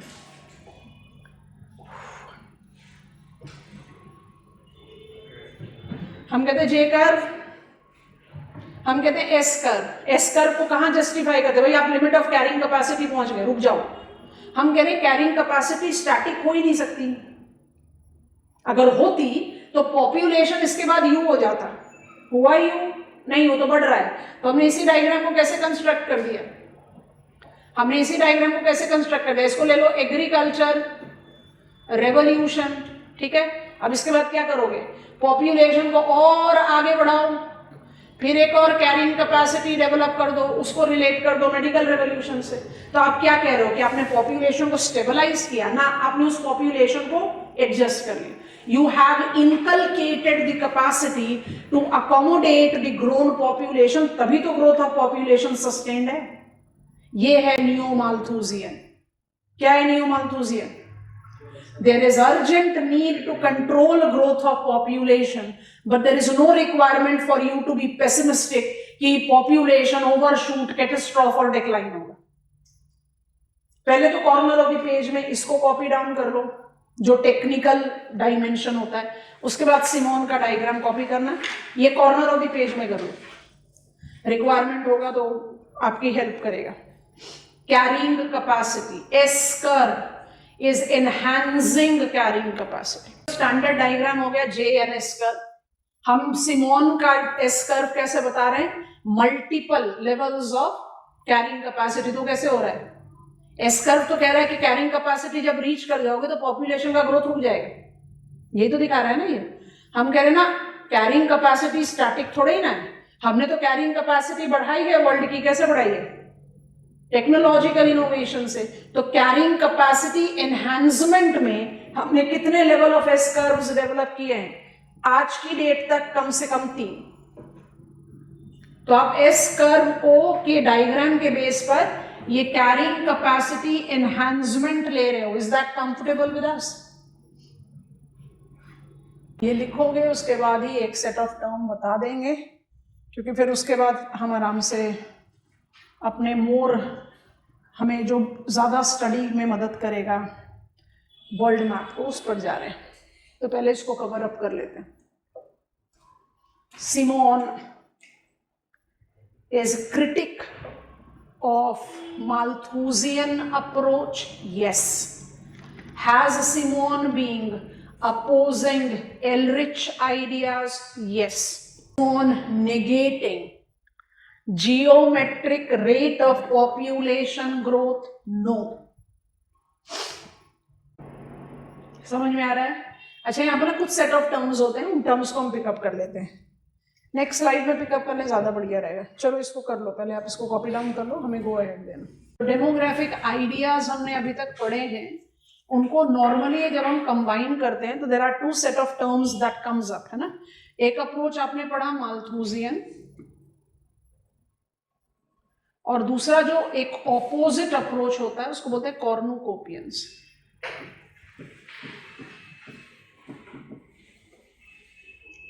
माल्थूसियन अप्रोचेस को कहा जाता है, या माल्थूसियन आइडियाज को कहा जाता है डूमस्टर्स।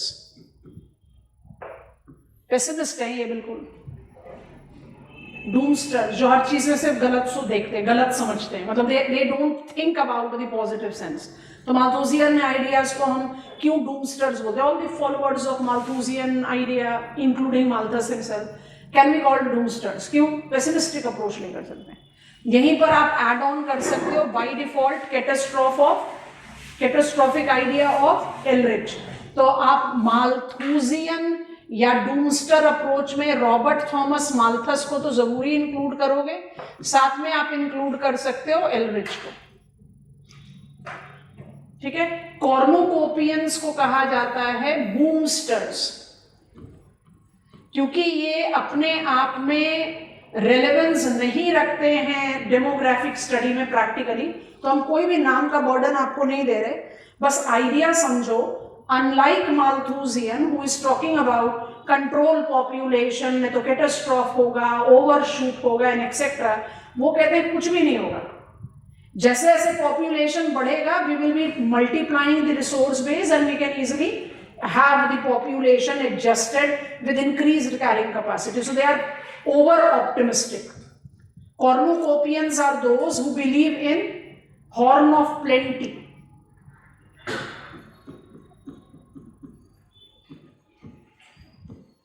जैसे हमारे वर्ल्ड में बहुत सारी ऐसी कंट्रीज हैं, अब we are inching closer to COP30, जो हमेशा से ये कहती आई हैं कि आप आज किसी को मत बोलो कुछ करने के लिए, कल हमें मत बोलना कुछ करने के लिए, let it be business as usual.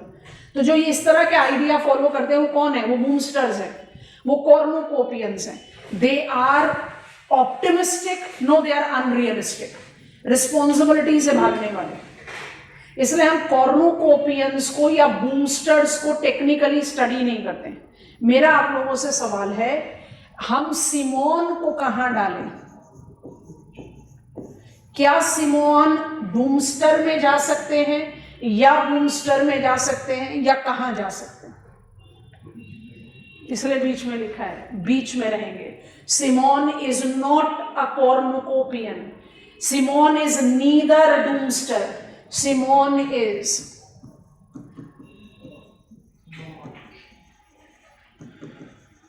आपको बात समझ में आ गई है? ये टर्म्स आपकी नॉलेज में होना चाहिए, इसलिए हम इनको साथ में रिलेट कर देते हैं, समझने में लिखने में आसानी रहती है। तो एनरिच सिमोन डिबेट, जिसको बहुत इंपॉर्टेंट डिबेट इन डेमोग्राफी बोलते हैं, उसमें यही है कि सिमोन कहते हैं कैरिंग कैपेसिटी हम बढ़ा सकते हैं और बढ़ाते हुए आए हैं। नहीं तो एलरिच का जो डिक्टेट था कि ओवरशूट के बाद कैटास्ट्रॉफ होगा, कैटास्ट्रॉफ नहीं कह रहे, वो डिक्लाइन हो जाएगा, कोलैप्स हो जाएगा, सोशल एनवायरमेंटल कोलैप्स होगा, पॉपुलेशन भी घट जाएगा, फूड भी। आप डिबेट करो, हो सकता है। The kind of environmental challenges that we have created, it can happen. तभी तो global community has become so cautious about environmental sustainability, क्योंकि we are actually digging our own graveyards. Actually we have to some extent already dig it. So we have to become cautious. तो गलत नहीं है, overshoot या catastrophe गलत नहीं है। Population को कंट्रोल करना बहुत ज्यादा जरूरी है, एफ्लुएंस को कंट्रोल करना बहुत ज्यादा जरूरी है। I can not discard them, but I can not even discard the fact कि 1950s से पॉपुलेशन बढ़ा जूमिंग ग्रोथ पर, और 1950s से ही medical advancement, life expectancy increase, food security concern, ये सब चीजों को आपने इतनी फेवरेबली एडजस्ट किया। कैसे किया? Bye enhancing carrying capacity.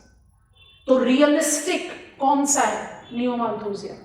Discard किसको नहीं कर सकते? माल्थुसियन। किसको डिस्कार्ड करते हो? इनको। They are running away from the responsibility. Let it be business as usual. इसलिए कॉर्नुकोपियंस या बूमस्टर्स को आप scientific approach of demographic idea में नहीं लेते।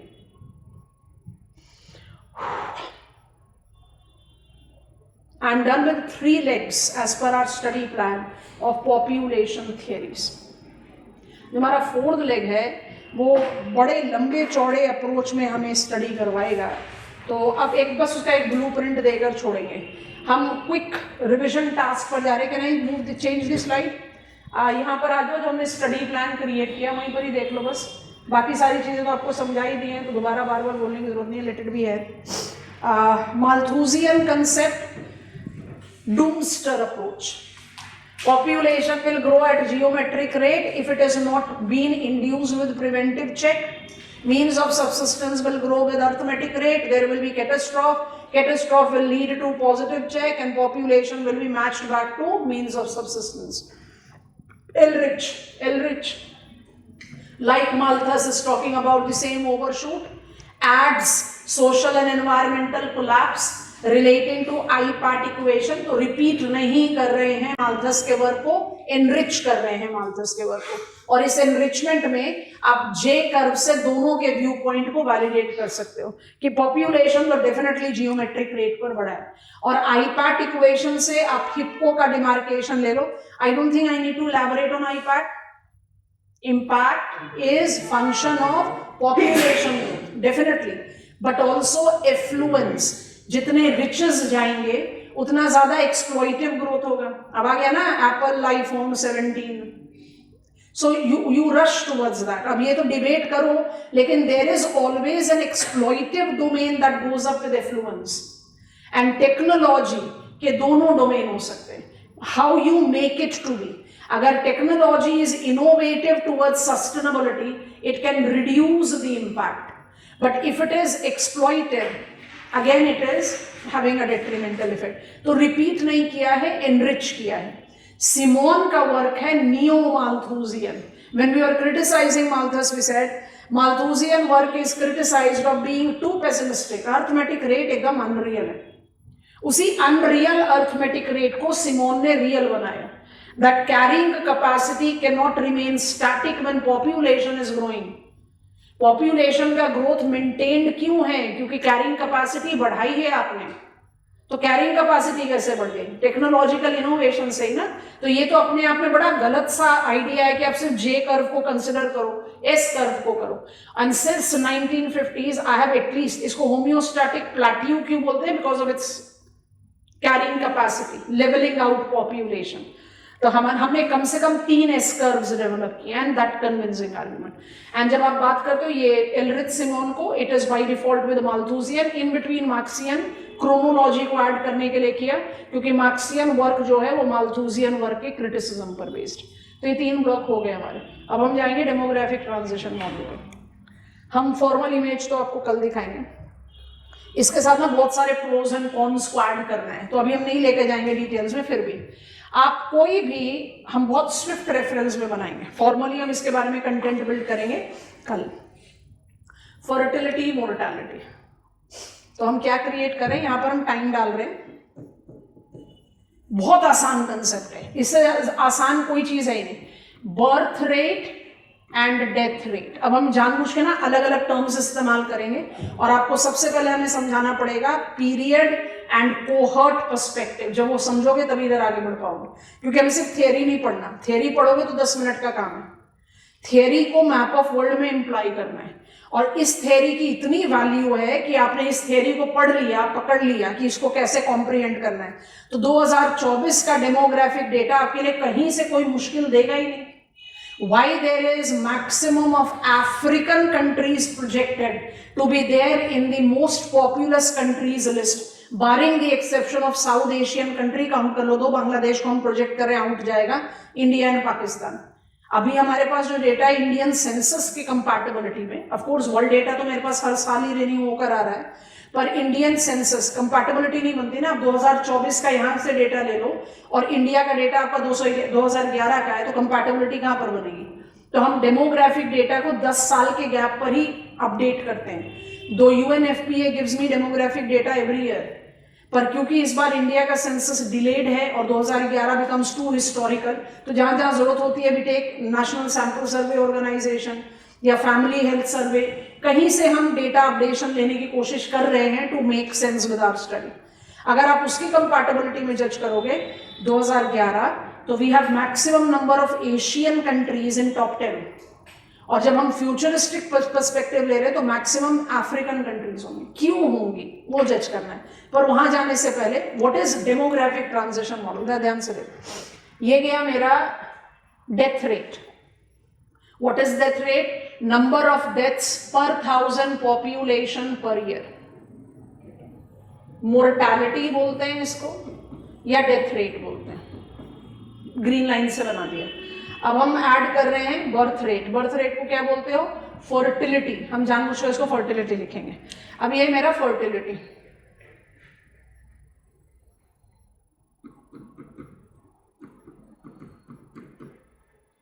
अब इसको बस डिवाइड आउट कर दो। इससे आसान मॉडल बेसिकली कोई और है ही नहीं। इसको हम लोगों ने सिर्फ हाइप आउट क्रिएट करके डिफिकल्ट बना रखा है। 5 लेवल बना दिए।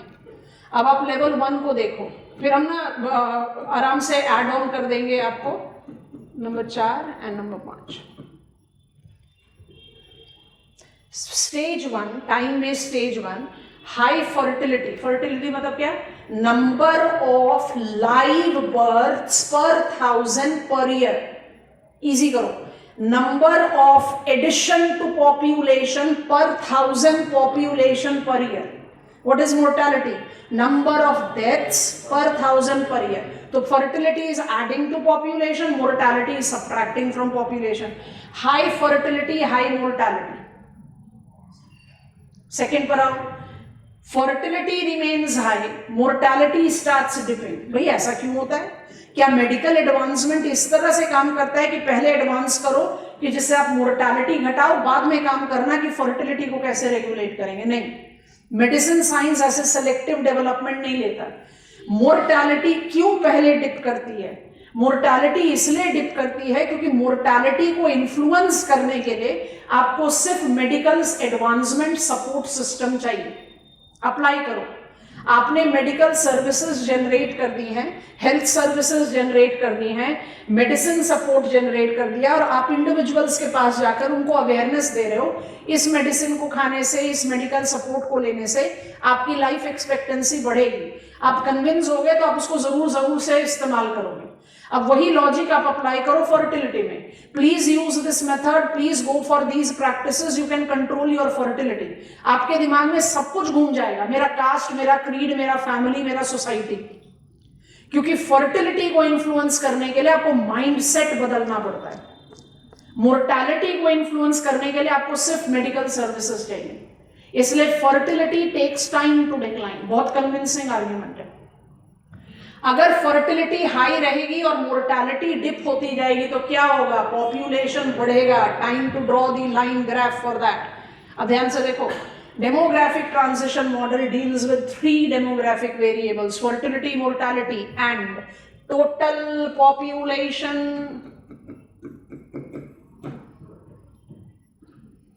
High fertility, high mortality, stationary population. Mortality started dipping, fertility high, population will start growing. Fertility have started dipping. दूसरे और तीसरे स्टेज में क्या फर्क है? Come on, दूसरे तीसरे दोनों में फर्टिलिटी और मोर्टैलिटी के बीच में गैप है, तो दोनों ही स्टेज में पॉपुलेशन बढ़ेगा। डिफरेंस क्या है? स्टेज 2 में गैप बढ़ रहा है।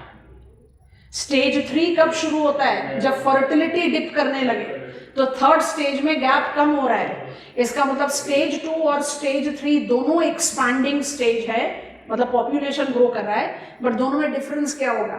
Stage 2 total population is growing and growth rate of population is also increasing. और स्टेज 3 क्या कर रहा है? Total population is growing but growth rate of population is on decline. इसलिए इनके बीच का जो ट्रांजिशनल पॉइंट है उसको कहते हो population explosion. Come on, define population explosion. Maximum gap between fertility and mortality. India is in stage 3 since 1981। 1981 census में कौन सा डेटा आएगा? 70s का। 70s में इंडिया एक्सपीरियंस पॉपुलेशन बूम। समझ रहे हैं? अच्छा, जैसे आप स्टेज 4 पर आ रहे हो, dipping fertility is matching up with mortality. 5 पर आ रहे हो, fertility have dipped below mortality, तो यहां तो पॉपुलेशन का डिक्लाइन शुरू हो जाएगा। डॉटेड लाइन है, यूरोप इज वैनिशिंग। और इसको क्या बोलोगे? ट्रांजिशन को कैसे पकड़ना? अभी मॉडल दिखा रहे हैं। स्टेज 1 से 2 पर गए तो मोर्टैलिटी को डिप करो। 2 से 3 कब जाओगे? फर्टिलिटी को डिप करना शुरू किया तो स्टेज 3 हो गया। 4 रिलेटिव है, पर आपका gap between fertility and mortality बहुत कम हो जाना चाहिए। 5 में कब एंटर करोगे? जब फर्टिलिटी मोर्टैलिटी एक दूसरे से मैच कर गए। एक्चुअली जीरो पॉपुलेशन ग्रोथ का जो डेफिनेशन होता है वो होता है is equal to birth rate plus immigration equals death rate plus emigration. To take up the reference of secularization. Secularization को by default हम secularism के साथ compare करते हैं. And what is the way? अब ये term जो है आपके general studies में भी है. Geography of World and Society GS1, जिसमें आप सेक्युलराइजेशन अब नोटिस करना how you apply a geographical perspective to it, otherwise something very simple we all are aware of it. ठीक है, so quickly creating the heading secularisation and of course we will take up the reference of secularism because we have to apply geographical dimension to it. जल्दी जल्दी pointers बता रहे हैं, quickly लिखते जाएंगे, उसके बाद हम स्टडी प्लान क्रिएट करेंगे ऑफ पॉपुलेशन जो हमें डील अप करना है as our first formal topic. ठीक है, चलिए secularisation and secularism. Quick point number 1, are interconnected as relates to religion, society and governance. Religion, society and governance however differs from each other in relation to geography, history, as society shape their relationship, with religion and navigates its role in public and private lives. Next pointer, secularization, and इसके सब pointers फटाफट से बनाएंगे. Secularization, underline quick pointers, is a sociological process where religion gradually loses its influence in various spheres of social and individual living. It is considered to be inevitable outcome of modernization, bracket में लिख सकते हो, with increased scientific temperaments and rational thought processes. Close the bracket. Next pointer. It reflects itself in 3 sub pointers बना लीजिए. A, decrease of religious institutions' power, decrease in religious adherence following, and C, decrease in public role of religious belief. 2 minute के लिए रुक जाओ. Secularisation is a process. आप इसको sociological process, economic process, technological process सब कह सकते हो, but it is basically derive from the subject of sociology. तो कुछ गलत नहीं बोलने में. It's a sociological process, change of the societal norms. अब इसको ब्रीफ में अगर हम पकड़े सारे, आप ध्यान से देखेंगे इस तरह के पॉइंटर्स, इस तरह के टॉपिक्स में आपने जितना भी डिटेल लिखा है, आपने कम से कम 50-60 वर्ड्स लिख लिए, जिसके अराउंड आप अपना कंटेंट बहुत आराम से बिल्ड कर सकते हो. लेकिन अगर आप उसको इस क्लैरिटी के साथ नहीं लिखो तो इट सीम्स लाइक एक ही चीज तो लिख रहे हैं. When I say it is an inevitable part of modernization, जिसमें modernization is equal to you are becoming more educated, aware, scientific temperament, तो automatically, because religion is what? Belief. To some extent, it can still continue to have influence on my private life, but it will lose out its importance in public life. तो ये this is something which is identified to be process that by default will evolve as our society proceeds towards modernization. तो ये एक process है, और ये process अपने आप को किस किस चीजों में reflect करता है, जो 3 पॉइंटर्स इंट्रोडक्शन में लिखा है. सेक्युलरिज्म एंड सेक्युलराइजेशन दोनों में सिमिलैरिटी क्या है? ये believe, social structure, political governance सबके साथ रिलेट आउट कर रहा है. रिलीजन, सोसाइटी एंड गवर्नेंस दोनों ही उसी के बारे में बात कर रहे हैं. लेकिन secularisation is a process, and this process by default will have different implications when I apply it geographically. अब हमें पढ़ना तो सेक्युलरिज्म है, बट जब तक हम उसको हम जब तक उसको सेक्युलरिज्म के साथ रिलेट नहीं करेंगे, हमारा ज्योग्राफिकल डायमेंशन फुल प्रूफ नहीं होगा. तो अब सब कैटेगरी बना लो सेक्युलरिज्म. जल्दी से इसके क्विक पॉइंटर्स क्रिएट करते हैं, उसके बाद फिर स्पेशियल डायमेंशन डालो. क्वेश्चन का नेचर बनाकर आंसर लिख सकते हैं, बट इस तरह का क्वेश्चन हमें ऑप्शनल में अभी तक नहीं मिला है, बट पॉसिबिलिटी है. स्पेशियल डायमेंशन, ठीक है. अच्छा, सेक्युलरिज्म के बारे में लिख रहे हैं. Quick pointers. Number 1, it's the principal that advocates separation of religion from public affairs and governance. It is characterized with sub pointers bana lo. Sub pointer 1, prescriptive approach that is embedded within legal or political systems. It ensures that religious institutions do not interfere in states functioning, bracket vice versa. Finally, it establishes that socio-political setup which is neutral public sphere. Underline कर लो इसको boldly. Neutral public sphere. अब bracket में लिख लें, where no religion holds power or dominance. Continue in bracket. that is all different religions, that is all different religions are treated equally. रुक जाओ 2 minute के लिए.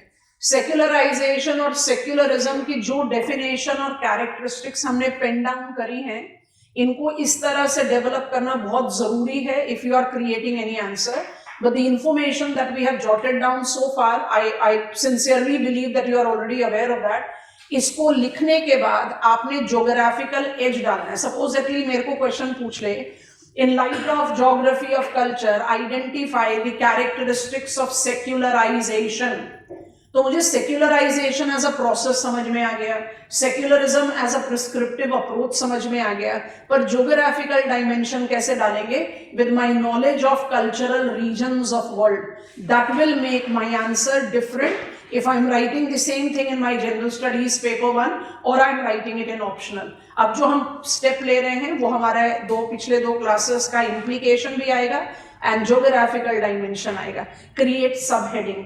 I hope you are comfortable till here. बहुत easy going है, ज़्यादा difficult नहीं है. But as I have always maintained, जो चीज़ बहुत आसान होती है समझने, सोचने के लिए या बैठकर बातें करने के लिए, उस पर कंटेंट बनाना मुश्किल होता है. Please create subheading geographical dimension or perspective. अब हम इसको कल्चरल रीजन से लिंक अप कर दे रहे हैं. सब हेडिंग बना लो, ज्योग्राफिकल डायमेंशंस और पर्सपेक्टिव. एक लाइन का introduction. The prescriptive approach and modernisation processes have reflected itself in distinctive combinations in different parts of world. These includes number 1 European type, underline कर लो, डैश डालो, that reflects high secularization and strong secularism, specifically in terms of Protestant Christianity. Do you agree to this? अब इसको prove करने के लिए आप क्या करोगे? यूरोपियन कल्चर का डिमार्केशन लोगे. एक्चुअली जब आप प्रोसेस सेक्युलराइजेशन की बात करते हो तो आप इसको डिराइव तो वेस्टर्न कंसेप्ट से ही कर रहे हो ना. सेक्युलराइजेशन कहां से आ रहा है? फ्रेंच रेवोल्यूशन से. It basically comes up from there. Protestant extremely denotes it. I cannot rule out with Roman Catholic or for Orthodox Christianity, but there that domain of absolute neutral, no religious role becomes slightly difficult for us to apply. This will हमने tail ender डाल दिया specifically with Protestant. Write down number 2. US type. United States of America being the most populous and most diverse cultural domain among the developed new world. बाकी 3 countries भी हमारे पास, Canada, Australia, New Zealand, but they don't have that sizeable population. तो in place of saying developed new world हम US type करके demarcate करें. ठीक है, तो number 2 is US type. Underline करो, पहला पॉइंटर लिखेंगे. It denotes secularism without strong secularization. Without strong secularization. Next pointer बनाओ. Secularism being constitutionally embedded, thus is effective in governance. Next pointer बनाओ. But this society still continues to have religious affiliations. Continue the same point. Which is shaped by the concept of religious freedom, bracket, that is right of individuals to express their beliefs. Rights of individuals to express their beliefs without state interference.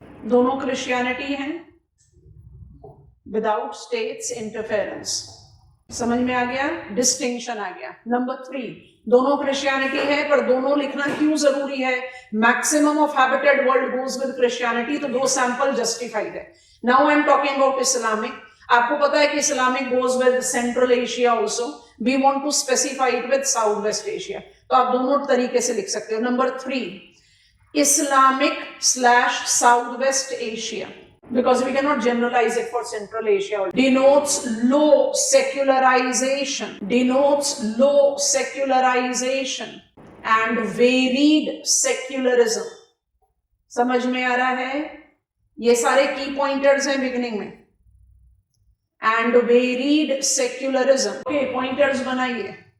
This is reflected in the deep-rooted influence of Islam in society and governance. Varied secularism is well reflected in, मदद कर सकते हो आप लोग, Turkey, the declared secular state of the region. Whether it is governance, whether it is day-to-day life, it is Islam teachings, Islam following that has got a very strong effect.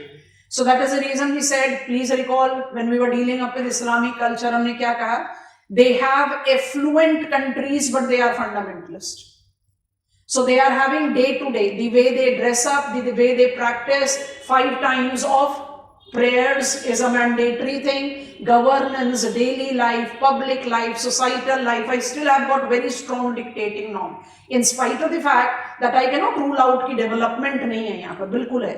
That is the reason we take it as a varied combination, जिसमें तुर्की somewhere मुझे secularism के बारे में थोड़ा सा demarcation देता है. Now I am with number 4, बहुत important है. कहाँ पर आ गए? South Asia, Indic culture. South Asia, underline that, is complex secularism with mixed secularization.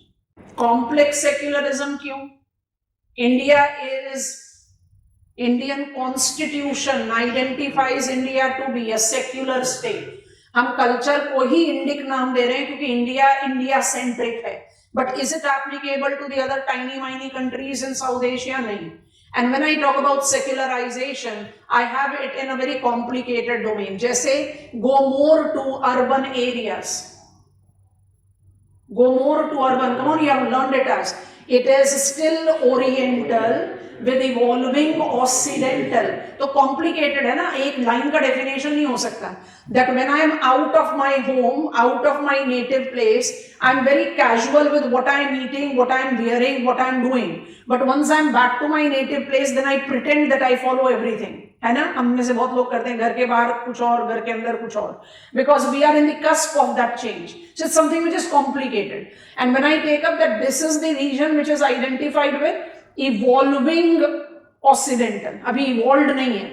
But when I count the mega cities, आप कहीं पर भी चल जाओ, पाकिस्तान में भी जाओ, कराची में जाओ, इस्लामाबाद में जाओ, you by default will find, Dhaka में जाइए, of course don't talk about the present turmoil which is there, get on to Kathmandu, get on to Colombo, you will find that there is that occidental touch which is there. तो secularization नहीं है, बहुत wrong है, but we are more of what? Walk and web. Rural agrarian, तो rural agrarian होंगे तो क्या होगा? मॉडर्नाइजेशन नहीं है. We are still rooted with what we have to practise from the religious perspective. I hope it is comfortable. एक add कर लो ताकि जस्टिफाई हो जाए. So India, with its constitutional provisions, excellently enshrines secularism. Last pointer लिख लो. With strong oriental and evolving occidental identities, justifies mixed secularization. ठीक हो गया? Last region, East Asian. Can you recall when we were introducing ourselves to map of Asia, हमने क्या कहा? East Asia में 2 countries को पकड़ो सैंपल के लिए. एंड जब कल आपको वॉक एंड वेब का क्लासिफिकेशन खत्म कराते हुए हमने आपको एक मैप ऑफ वर्ल्ड दिखाया था with the major religious which are the major religious following on the map of world. हमारे दोनों सैंपल कंट्री चाइना और जापान अनएफिलिएटेड ग्रुप में आ गए. मतलब आप कन्वेंशनल कल्चरल ज्योग्राफी की टेक्स्ट बुक्स पकड़ोगे तो आप कहोगे भाई Japan goes with Shintoism and Buddhism and China is with Confucius religion.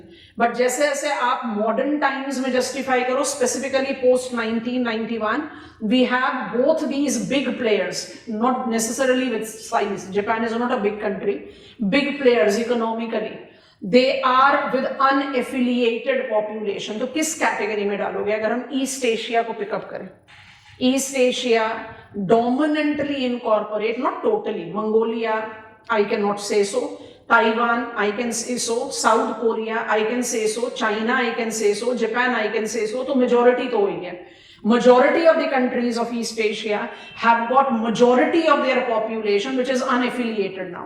तो क्या डालोगे, कौन सा कैरेक्टरिस्टिक्स आएगा? Secularisation, strong secularisation. Write down, east Asia, strong secularization that is depicted with largest share of unaffiliated population। ठीक हो गया? But थोड़ा सा चाइना के बारे में सोचते हैं और स्टार मार्क पॉइंट बनाते हैं। Star mark pointer in specific reference to China, however, weak secularism can be specified. Help me complete the statement, class. Weak secularism can be specified with minorities' rights. Yes, all of us? Northwestern China में क्या है? Muslim population, which has been, of course, China totally discards, negates such reports, but we have been noticing the ethnic minorities, religious minorities not being provided with that kind of secularism. क्या है? Prescriptive approach that says what? No majority religion. Every religion has got equal status in norm of governance, political setup. Is that prevalent in China? No, we do have that problem. So China के context में आप add कर सकते हो. Otherwise, all the other countries here are strong secularization, but I find weak secularism in the biggest country here from all the perspective. Geographical size के भी perspective से और population के perspective से, it is easier. अब imagine करो, European type, US type, आपने पूरा कल्चरल रीजनलाइजेशन का इम्प्रिंट डाल दिया, आपका आंसर हो गया ना अलग जनरल स्टडीज से। और ये डिफाइन करता है, टेक्स्ट बुक से नहीं मिलेगा, ये बिल्कुल नहीं मिलेगा आपको, इसको अपने कल्चरल रीजन्स के साथ रिलेट आउट करना है। इसलिए लेट इट बी कि सिलेबस में मुझे सिर्फ सेक्युलराइजेशन मिला है, it can not be aloof of this, they reflect each other, and that is the reason if you have to build up the content on secularisation, उसको secularism के साथ relate करो एंड फिर ज्योग्राफिकल डायमेंशन में दो। ये 5 बिल्कुल नहीं छोड़ने, जब तक आप अपने 2 या 3 अटेम्प्ट लोगे, कुछ मेजर ओवर चेंजिंग, एकदम जिसको कहते हैं ना पैराडाइम चेंज आ जाए, कुछ मेजर चेंज आ जाए तो possibly you can change it, otherwise it is unlikely. ये 5 कैटेगरीज तो फॉर श्योर है एंड सफिशिएंटली रिप्रेजेंट करते हैं। मैं आपको I am done with our cultural study. Let us quickly get on to our study plan to begin with population, demography. Syllabus page खोल लीजिए। हम आपको स्टडी प्लान दे रहे हैं और स्टडी प्लान देते हुए हम आपको यहाँ पर सिलेबस में टिक करा देंगे। कुछ जहां पर मिक्स मैच की जरूरत होती है उनको हम मिक्स मैच डेफिनेटली करते हैं, you are very well aware of it. But before I open the syllabus, कुछ पॉइंटर्स को लिखेंगे और उसको डिमार्केट आउट करेंगे, ठीक है? चलो।